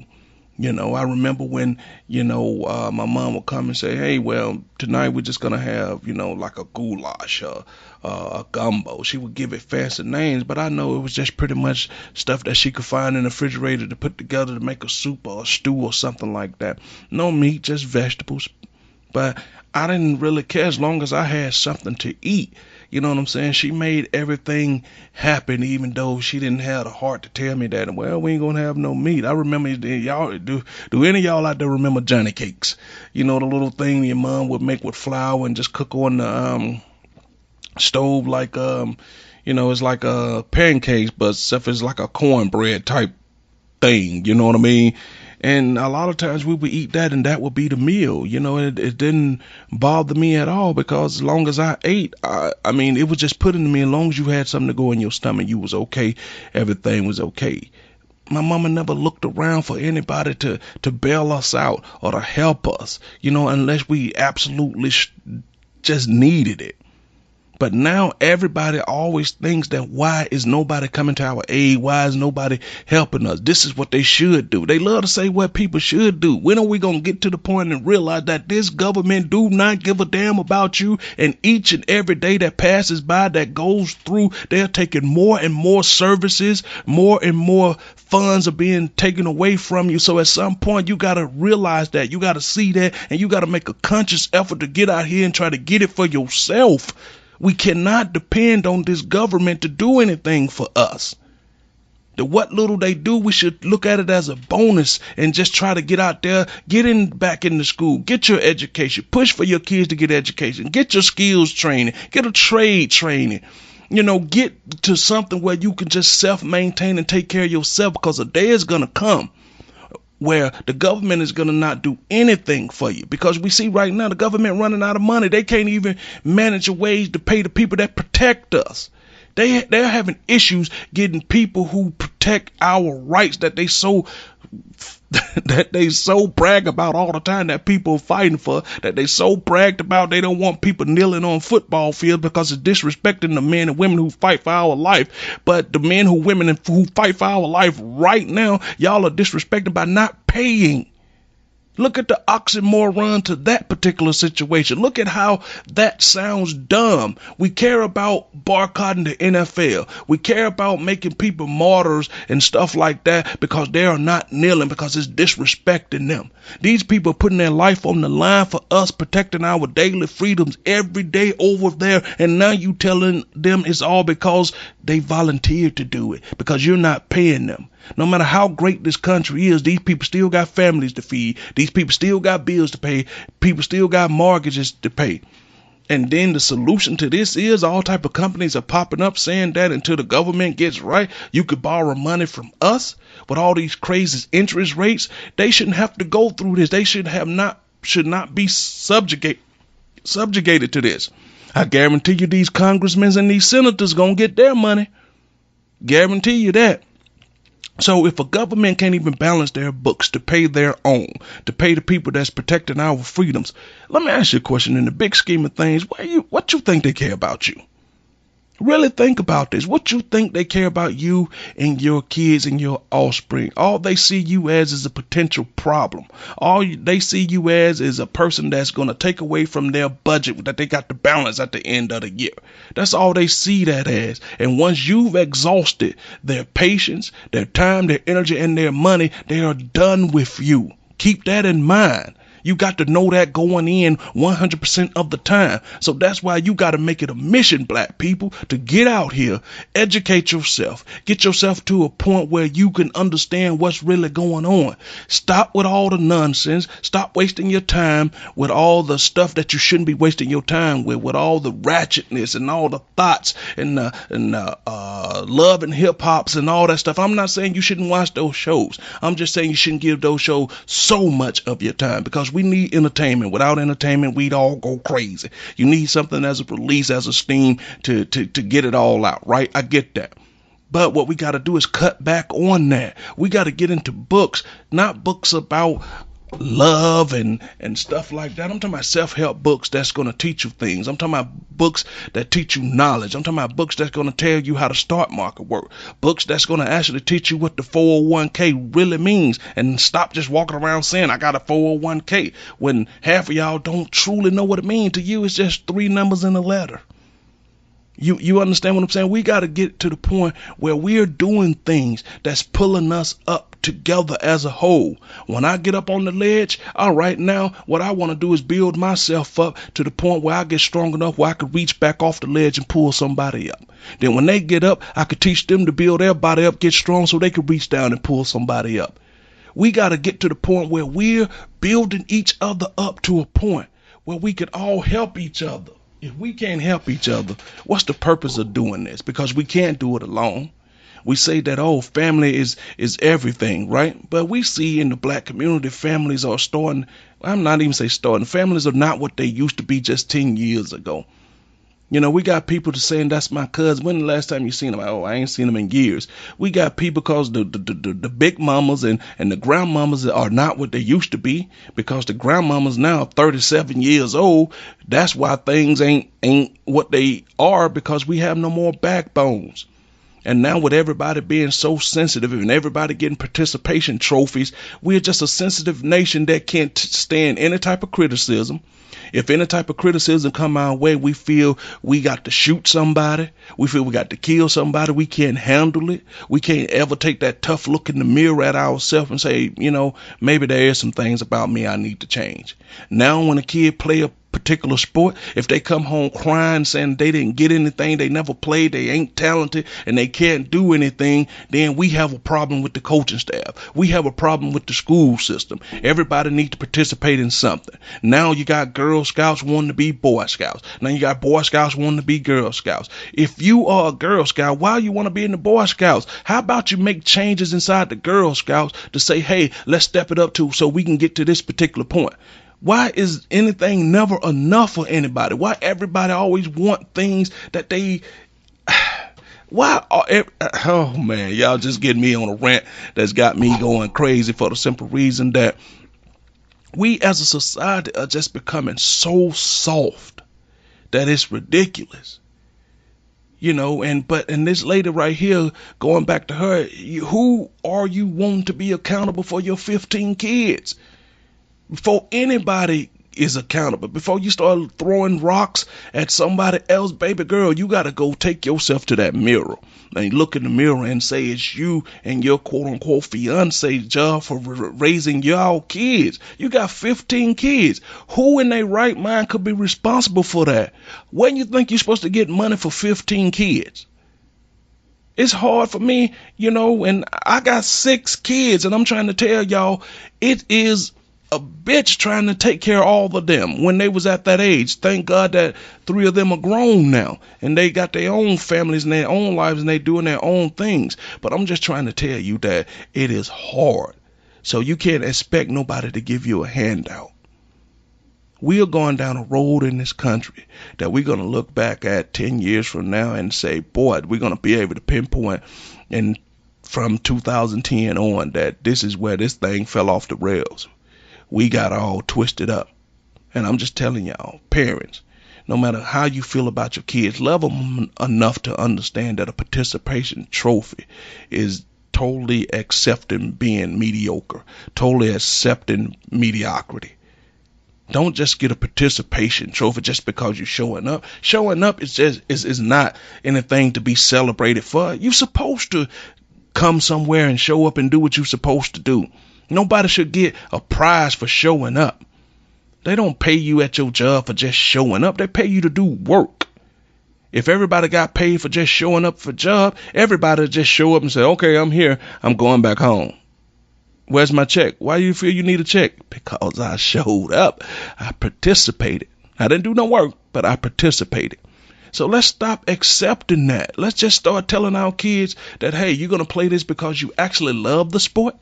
You're going to play this because it's fun. You're going to play this because it's exercise. And don't expect anything in return but having a good time. All right, guys, I'm going to leave that right there. We're up against the break. You're listening to the Random Select Podcast right here on Atlanta's new underground station, Beat Break 87 FM, where music and talk radio lives. Catch you guys after the break. Atlanta's new underground station, Beat Break 87 FM, where music and talk radio lives. Hi, this is Clifford English, your host and producer of The Gospel Train. Join me every Sunday right here on Beat Break 87 FM radio. You will be encouraged, you will be equipped, you will be educated, you will be entertained, all while hearing the best in gospel music. Don't miss your connection with The Gospel Train right here on Beat Break 87 FM radio. BeatBreakRadioFM.com. We specialize in creating mobile apps for the entertainment industry.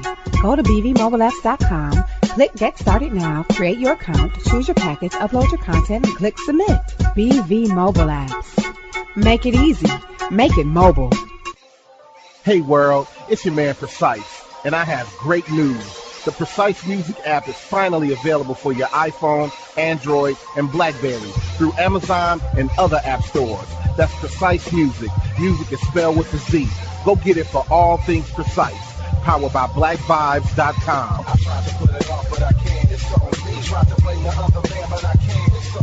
Stay in tune. That's Precise Music. Music is spelled with a Z. He has performed on stage in front of thousands of poetry lovers. He has sold out shows and rocked the crowd with the best poets in the industry. Welcome to the stage, spoken word artist Patrick Duncan, better known as the Preacher Man. I am Benjamin P. Montgomery. I invented a goat propeller. I am the former president of South Africa, Nelson Mandela. Critically acclaimed spoken word artist, poet, writer, and the creator of Black on Purpose poetry TV series Wordplay. Patrick the Preacher Man Duncan is coming to a venue near you. Why is the only time we can come together as a nation is when there are acts of insanity, chaos, or devastation. Stay tuned to Beat Break 87 FM for updates on Patrick Duncan's upcoming arrival to your city. Visit cdbaby.com/CD/Patrick S. Duncan to order his latest album, What's Going On. Available online, including CD Baby and iTunes. I want this high to have no affiliation to a political party. I want this high to be spiritual. For more info, go to BeatBreakRadioFM.com. Beat Break 87 FM wants to help you get the word out on your next community event. Hey, do you have an upcoming public service announcement that you want listeners to know about? Well, email us the info to psabeatbreak87@gmail.com so we can help spread the word. That's psabeatbreak87@gmail.com. If your event flyer has the words nonprofit, community, support, charity, and just describes everything about helping our community, please share the special event right here on Atlanta's new underground station, Beat Break 87 FM, where music and talk radio lives. When it comes to hip-hop, Don't stop.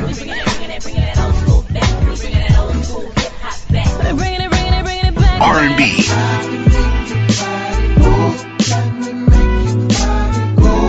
and talk radio, no one does it better than Beat Break 87 FM. This portion of Beat Break Radio is only suitable for mature audiences and not suitable for young audiences. Listener discretion is advised.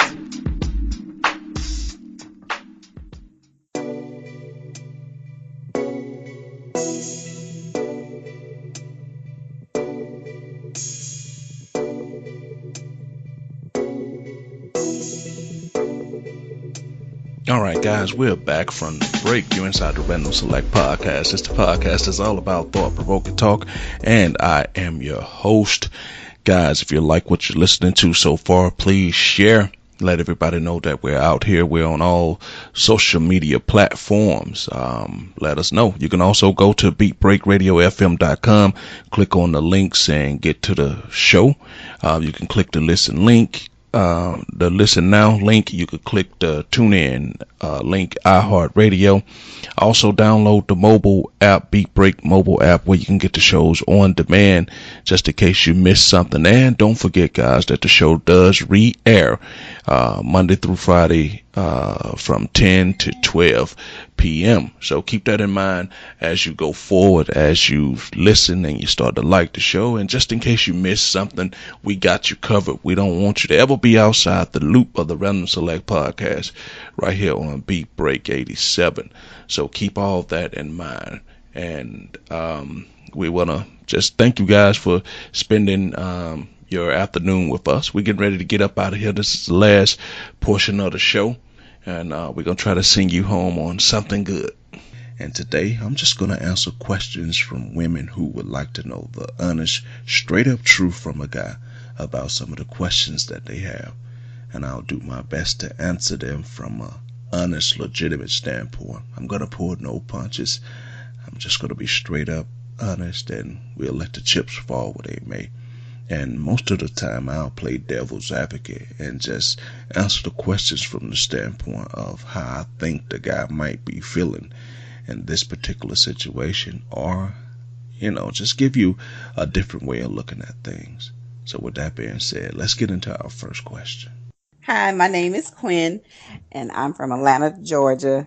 And my question is, I'm tired of dating down. Why can't men just step up? Well, to be perfectly honest with you, the reason the men don't have to step up is because we are no longer required to. We can just be average at best, or even below average, below standard as far as being a mate.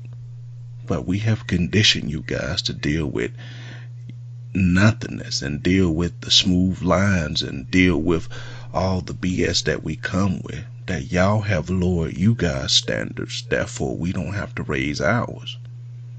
Now, most women would deal with the guy that lives in his mom's basement, that's on child support, can't get caught up, have to live with a roommate, barely has a car, job, or anything like that. When he meets you, he figure you're his meal ticket. He figure he'll drive your car. He figure he can come live with you, and he don't have to do anything. So there's no requirement for a man to actively step up, because it's become to the point where you guys have become so desperate and so lonely and so for love that the average run-of-the-mill guy that didn't have a shot maybe 10 years ago is now seeming like a catch.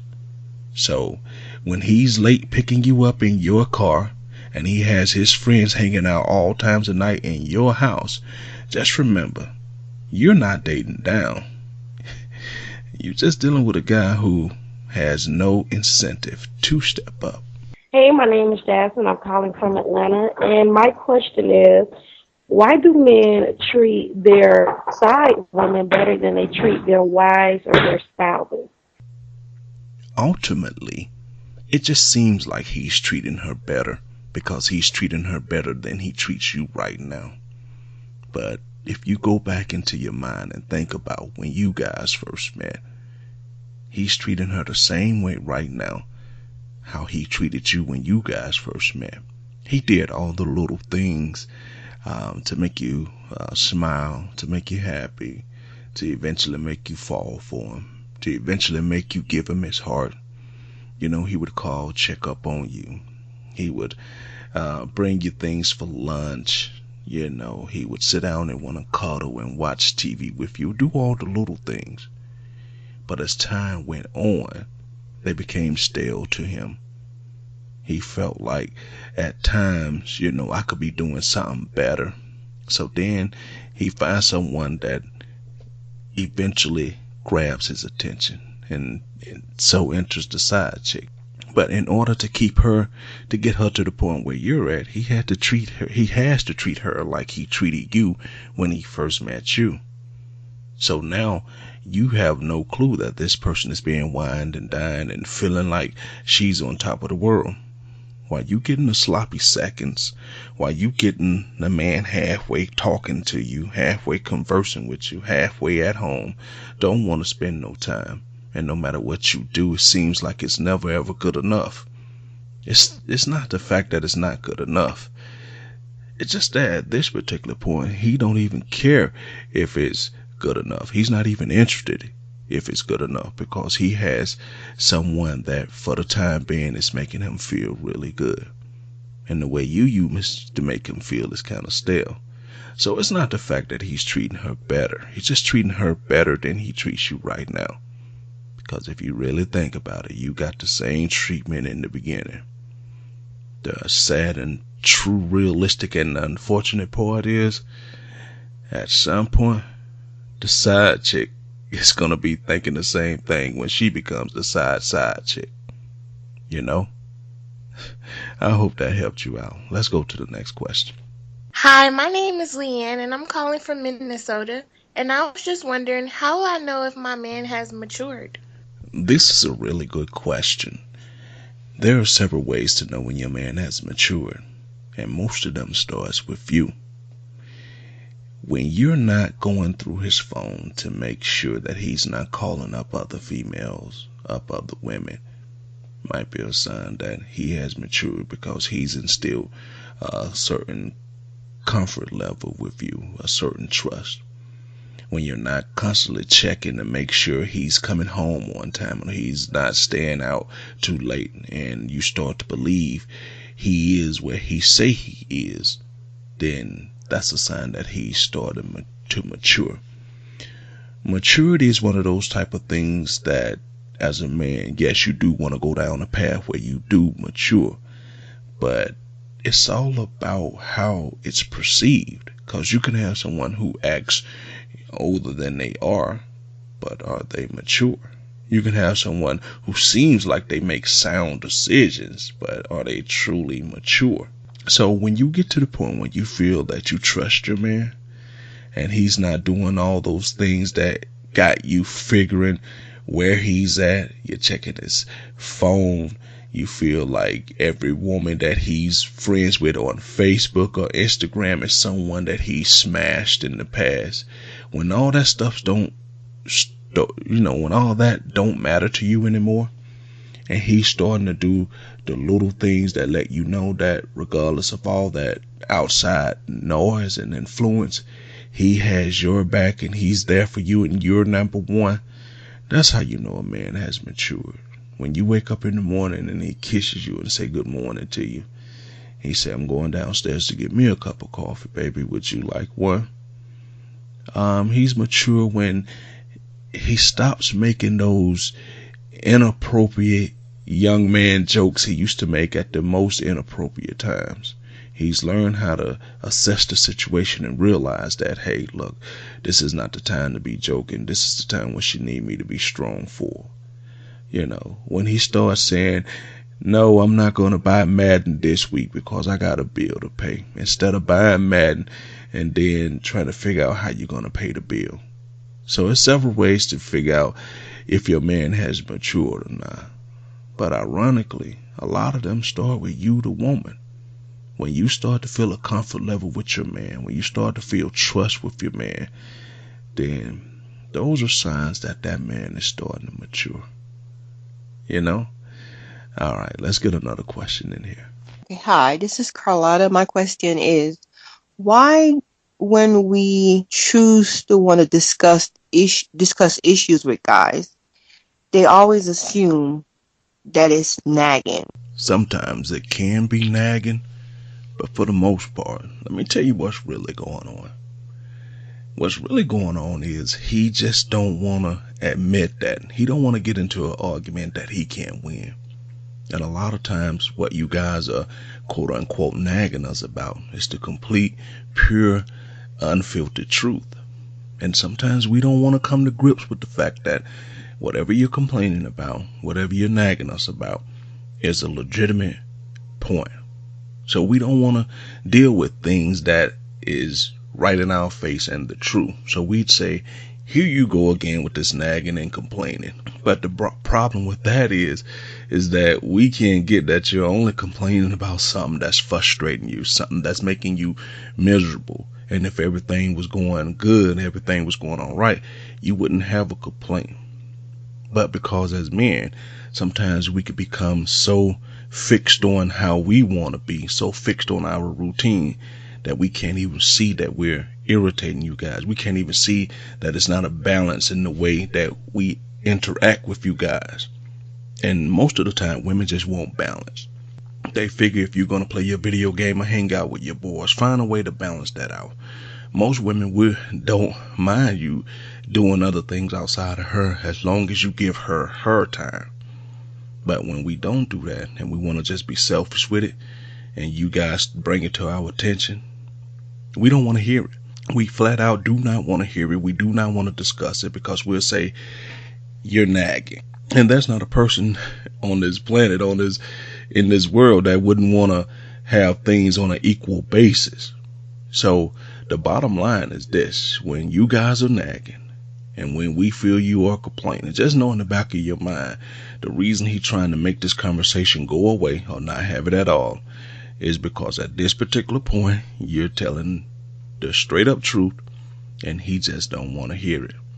And furthermore, when we don't want to hear it, we have no clue as to how to solve this problem when it happens. Because we'll say, okay, baby, I'm going to spend more time with you. Okay, baby, I'm going to do the things I said that I was going to do. But ultimately, we just feel if we wait you guys out, things will go back to normal, and we'll just hit the reset button, and then we'll just deal with it when you start nagging us again in a couple of months. And that's the pure, unfiltered truth of the matter. All right, let's take another question. Hi, my name is Lisa. I'm from Toledo, Ohio. And my question for you is, can a man be in love with two women at the same time? I've heard a lot of people say that you can. I've heard a lot of guys say that you can. That you can love two people at the same time. But I highly and strongly disagree with that. Because when you truly break love down and see what it is to truly love someone and see how much love takes out of you when you really pour your heart and your soul and your being into someone, giving them every little piece, every little part of you, it's impossible to love two people that way at the same time. Because if you say you do, you can't be pouring every fiber of your being into both people. It's almost physically and emotionally impossible. Because when you love someone, you wake up in the morning thinking about them. You go through your day thinking about them. You lay down at night, and right before you fall asleep, you're thinking about them. So you're trying to tell me that you're thinking about two people in the morning. You're thinking about two people throughout your whole day. You're thinking about two people right before you fall asleep. If that's the case, how could you possibly get anything done? Because when you love someone, you're eating, sleeping, and breathing love. Let's face it, when love feels good, it's the greatest aphrodisiac in the world. It's the greatest high that anyone could have when you're truly, as they say, floating on cloud 9. That's a beautiful feeling. Because love is so intense and so strong, it's no way you could split it down the middle and say, here, you take half, and here, you take the other half. Because if you truly are saying that you're in love with two people, you are doing you and those other two people a disservice. Because if you love someone, doesn't one of those two people deserve you giving them your all? And let's face it, when you loving someone and someone claim that they loving you, you could feel it.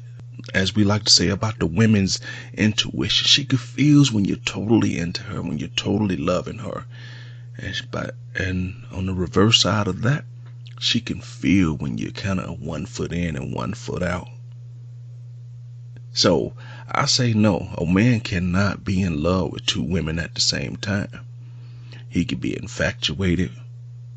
He can lust for two women at the same time. He can love one of those women and lust after the other woman. But there's no way when you truly love someone, you can love two people. Because sometimes love can be very selfish, and it just won't even allow for you to love two people. That's how powerful love can be. Once again, I stand behind the fact that no, you cannot love two people at the same time. All right. I hope that helped you out. Hope I didn't get too philosophical on you. But, no, you just can't do it. All right, let's take another question. Hi, my name is Tiana. I'm from Atlanta, GA. And my question for you is, what makes a lady wifey material? You make yourself wifey material. I know you would like to think that a man has a certain woman that he's looking for. And most men do. But the bottom line is, you got to make yourself wifey material. And when I say you got to make yourself wifey material, I don't mean running around here doing everything that a man want you to do because you're looking to get a ring on your finger. You're looking to have a wedding. When I say make yourself wifey material, or you ultimately is responsible for making yourself wifey material, I mean, you know, you're the type of woman that at your core, at your essence, you have decent, wholesome values. You are a good woman, and I don't mean good woman in that way that everybody uses today. I mean, at your core, you know that you are a good woman. You don't need no one to tout you for it. You don't need anyone to give you props for it. You just know you walk by a certain moral code that is good, that has you where you can sleep at night. And at the end of the day, let's be honest. Any man can say, will you marry me? Any woman can say, I do. Any man can put a ring on your finger. But that's not the most important part of it. That's just one aspect of it. What does all of that represent? That's what you should be looking for.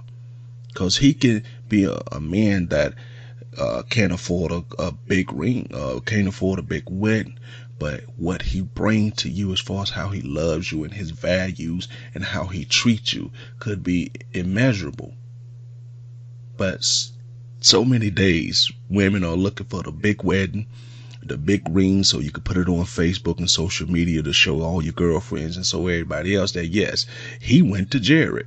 You know, you want to make sure you can go, every kiss begins with K. You want to do things like that. But when it's all said and done and you guys are in that house alone and no one else is there and all the glitz and the glamour of all the pictures have worn off, and now he's starting to talk to you all messed up. Now he's starting to treat you bad. Now there's emotional neglect.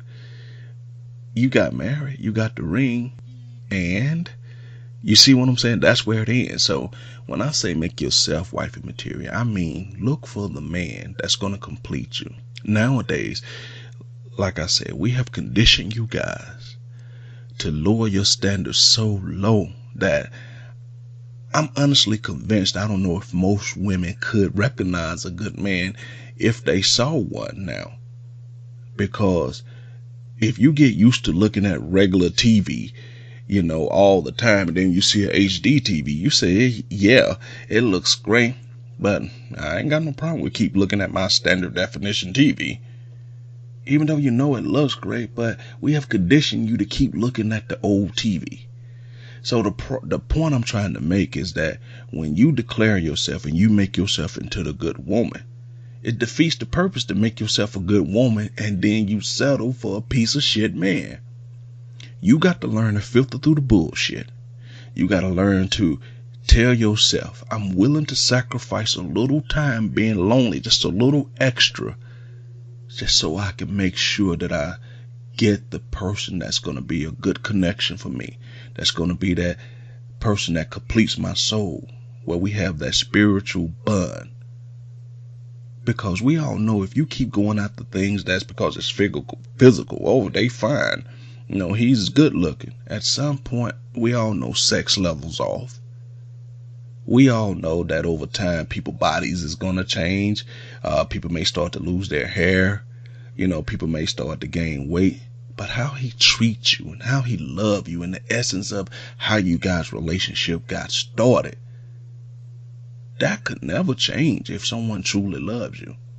So when it comes to being a wife, it's not just about if he chooses you. You should have a say in the matter too, where you say, I choose him as well.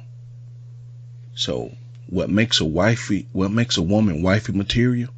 Quite honestly, it starts with you.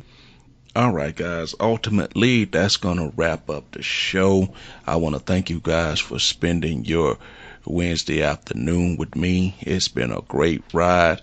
The Random Select has been all over the place as usual, as we promised. We started off talking about the flu. Then we ventured into talking about what makes a person your man or your woman. As she said, we go together now. We definitely had some visitors. We had Dave and Will come through. Decatur made Dave Frost Giant Will talked about some things, and then we came back, in the third segment, and we talked about this woman who feels that somebody needs to be accountable for her 15 kids. Everybody should be accountable except for her and the guy who's responsible for 10 of those kids. So it's been a weird kind of show, but nevertheless, we did it. We had a good ride. And once again, guys, I know I'll be trying to hammer this point home. For any sponsors, advertisers out there, definitely look us up, hit us up. We definitely, trying to get the word out there. If you feel that you like what's going on with the Random Select podcast right here on Beat Break 87, please share the word. We're on social media. We everywhere that podcast and anywhere that social media is at. You can also go to therandomselect.com, check out different things that I got going on that page. You can catch some of the blogs. We got some of the vlogs. Definitely don't forget to go to beatbreakradiofm.com.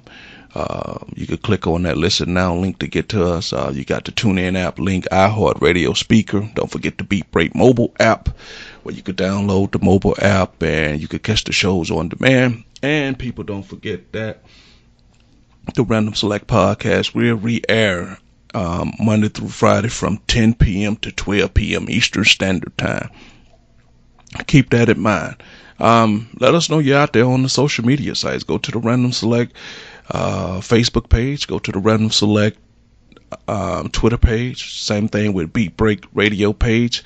Check us all out. And don't forget to check out the Beat Break Morning Show, which is going to be coming to you new starting February 12th, new shows.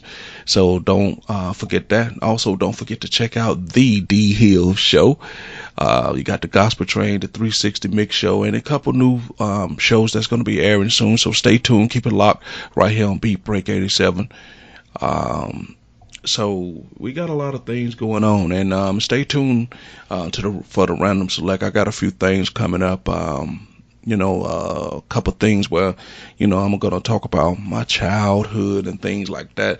I'm an original person from the A, born, raised, Grady baby. If y'all people from the A know what that is, so I might just, do a show dedicated to all my Grady babies, everybody that's born at Grady Memorial Hospital. I might try to get as many people as I can on the show to talk about what it's like to be a lifelong Atlantean, ATLian, so we just get the blood pumping a little bit. And if there's anything you guys would like to see me talk about, hear me talk about rather, shoot me a line. If you're my personal friend on Facebook, shoot me a message through the messenger. But other than that, leave a comment somewhere on one of the social media platforms. Get back with us. Let us know what you would like to. I hope everybody is having a great hump day. We got the Super Bowl coming up this weekend. I don't know what you guys doing. I have no clue as to what I'm going to do, but I'll be interested in to see how you guys party out there. So if you listening and you hear this, go to the Facebook page, put some pictures up of your Super Bowl party, and I'll tag your name and stuff in it, and I'll give you a shout out on the show, to say that, hey, Johnny was having a great Super Bowl party, and plus it'll be nice for people to see what everybody else is doing for the Super Bowl. Let me know who you're rooting for, things of that nature, so we're gonna leave it like that. All right, people, I'm gonna get up out of here, and until tomorrow, this is the Random Select podcast, all about thought-provoking talk, right here on Beat Break 87, Atlanta's new underground station where music and talk radio lives. Until tomorrow, guys. This is Atlanta's new underground station. How you doing? This is Wood Harris. Hi, this is Jasmine Guy. What's going on in Atlanta? This is Clifton Powell. Hey guys, it's Niecy Nash from TV Land's The Soul Man. This is Cat Williams. Check this out. This your boy RL from NEXT. Hey everybody, it's your girl Lunel. What's up, ATL? It's your girl Ken of Atlantic Records. Hi, I'm Taraji P. Henson. WBS 87 Atlanta, WAEN FM Atlanta, WBHH, and on iHeartRadio, home of the Beat Break Morning Show with Sean Garvey, DJ Rollum, and the Wake Up Ladies. Beat Break 87 FM, where music and talk radio lives. Streaming online at BeatBreakRadioFM.com. Download the TuneIn app to hear Beat Break 87 FM on your mobile device and listen to the Beat Break Morning Show. Weekday mornings only on Beat Break 87 FM, where music and talk radio lives. What's up, ATL? Make sure that you check out the D Hill Radio Show on Beat Break 87 and BeatBreakRadioFM.com. Hey world, it's your man Precise, and I have great news. The Precise Music app is finally available for your iPhone, Android, and BlackBerry through Amazon and other app stores. That's Precise Music. Music is spelled with a Z. Go get it for all things precise. Powered by BlackVibes.com. I tried to put it off, but I can't. It's on me. Tried to blame the other man, but I can't. It's on me. Stay in tune. That's Precise Music. Music is spelled with a Z. We specialize in creating mobile apps for the entertainment industry. Go to bvmobileapps.com, click Get Started Now, create your account, choose your package, upload your content, and click Submit. BV Mobile Apps. Make it easy. Make it mobile. Listen to Beat Break 87 FM on the go. Download the Beat Break 87 FM app from the app marketplace, including Amazon, Google Play, and the App Store. View photos, videos, and Beat Break 87 shows on your mobile device. Download the Beat Break 87 FM app now for free. He has performed on stage in front of thousands of poetry lovers. He has sold out shows and rocked the crowd with the best poets in the industry. Welcome to the stage, spoken word artist, Patrick Duncan, better known as the Preacher Man. I am Benjamin Keith Montgomery. I invented a boat propeller. I am the former president of South Africa, Nelson Mandela! Critically acclaimed spoken word artist, poet, writer, and the creator of Black on Purpose poetry TV series Wordplay. Patrick the Preacher Man Duncan is coming to a venue near you. Why is the only time we can come together as a nation is when there are acts of insanity, chaos, or devastation. Stay tuned to Beat Break 87 FM for updates on Patrick Duncan's upcoming arrival to your city. Visit cdbaby.com/CD/Patrick S. Duncan to order his latest album, What's Going On. Available online, including CD Baby and iTunes. I want this high to have no affiliation to a political party. I want this high to be spiritual. For more info, go to BeatBreakRadioFM.com. Wake up weekday mornings to the Beat Break Morning Show and nod your head in bed to the 360 Mix Show. Weeknights on Atlanta's new underground station, Beat Break 87 FM, where music and talk radio lives.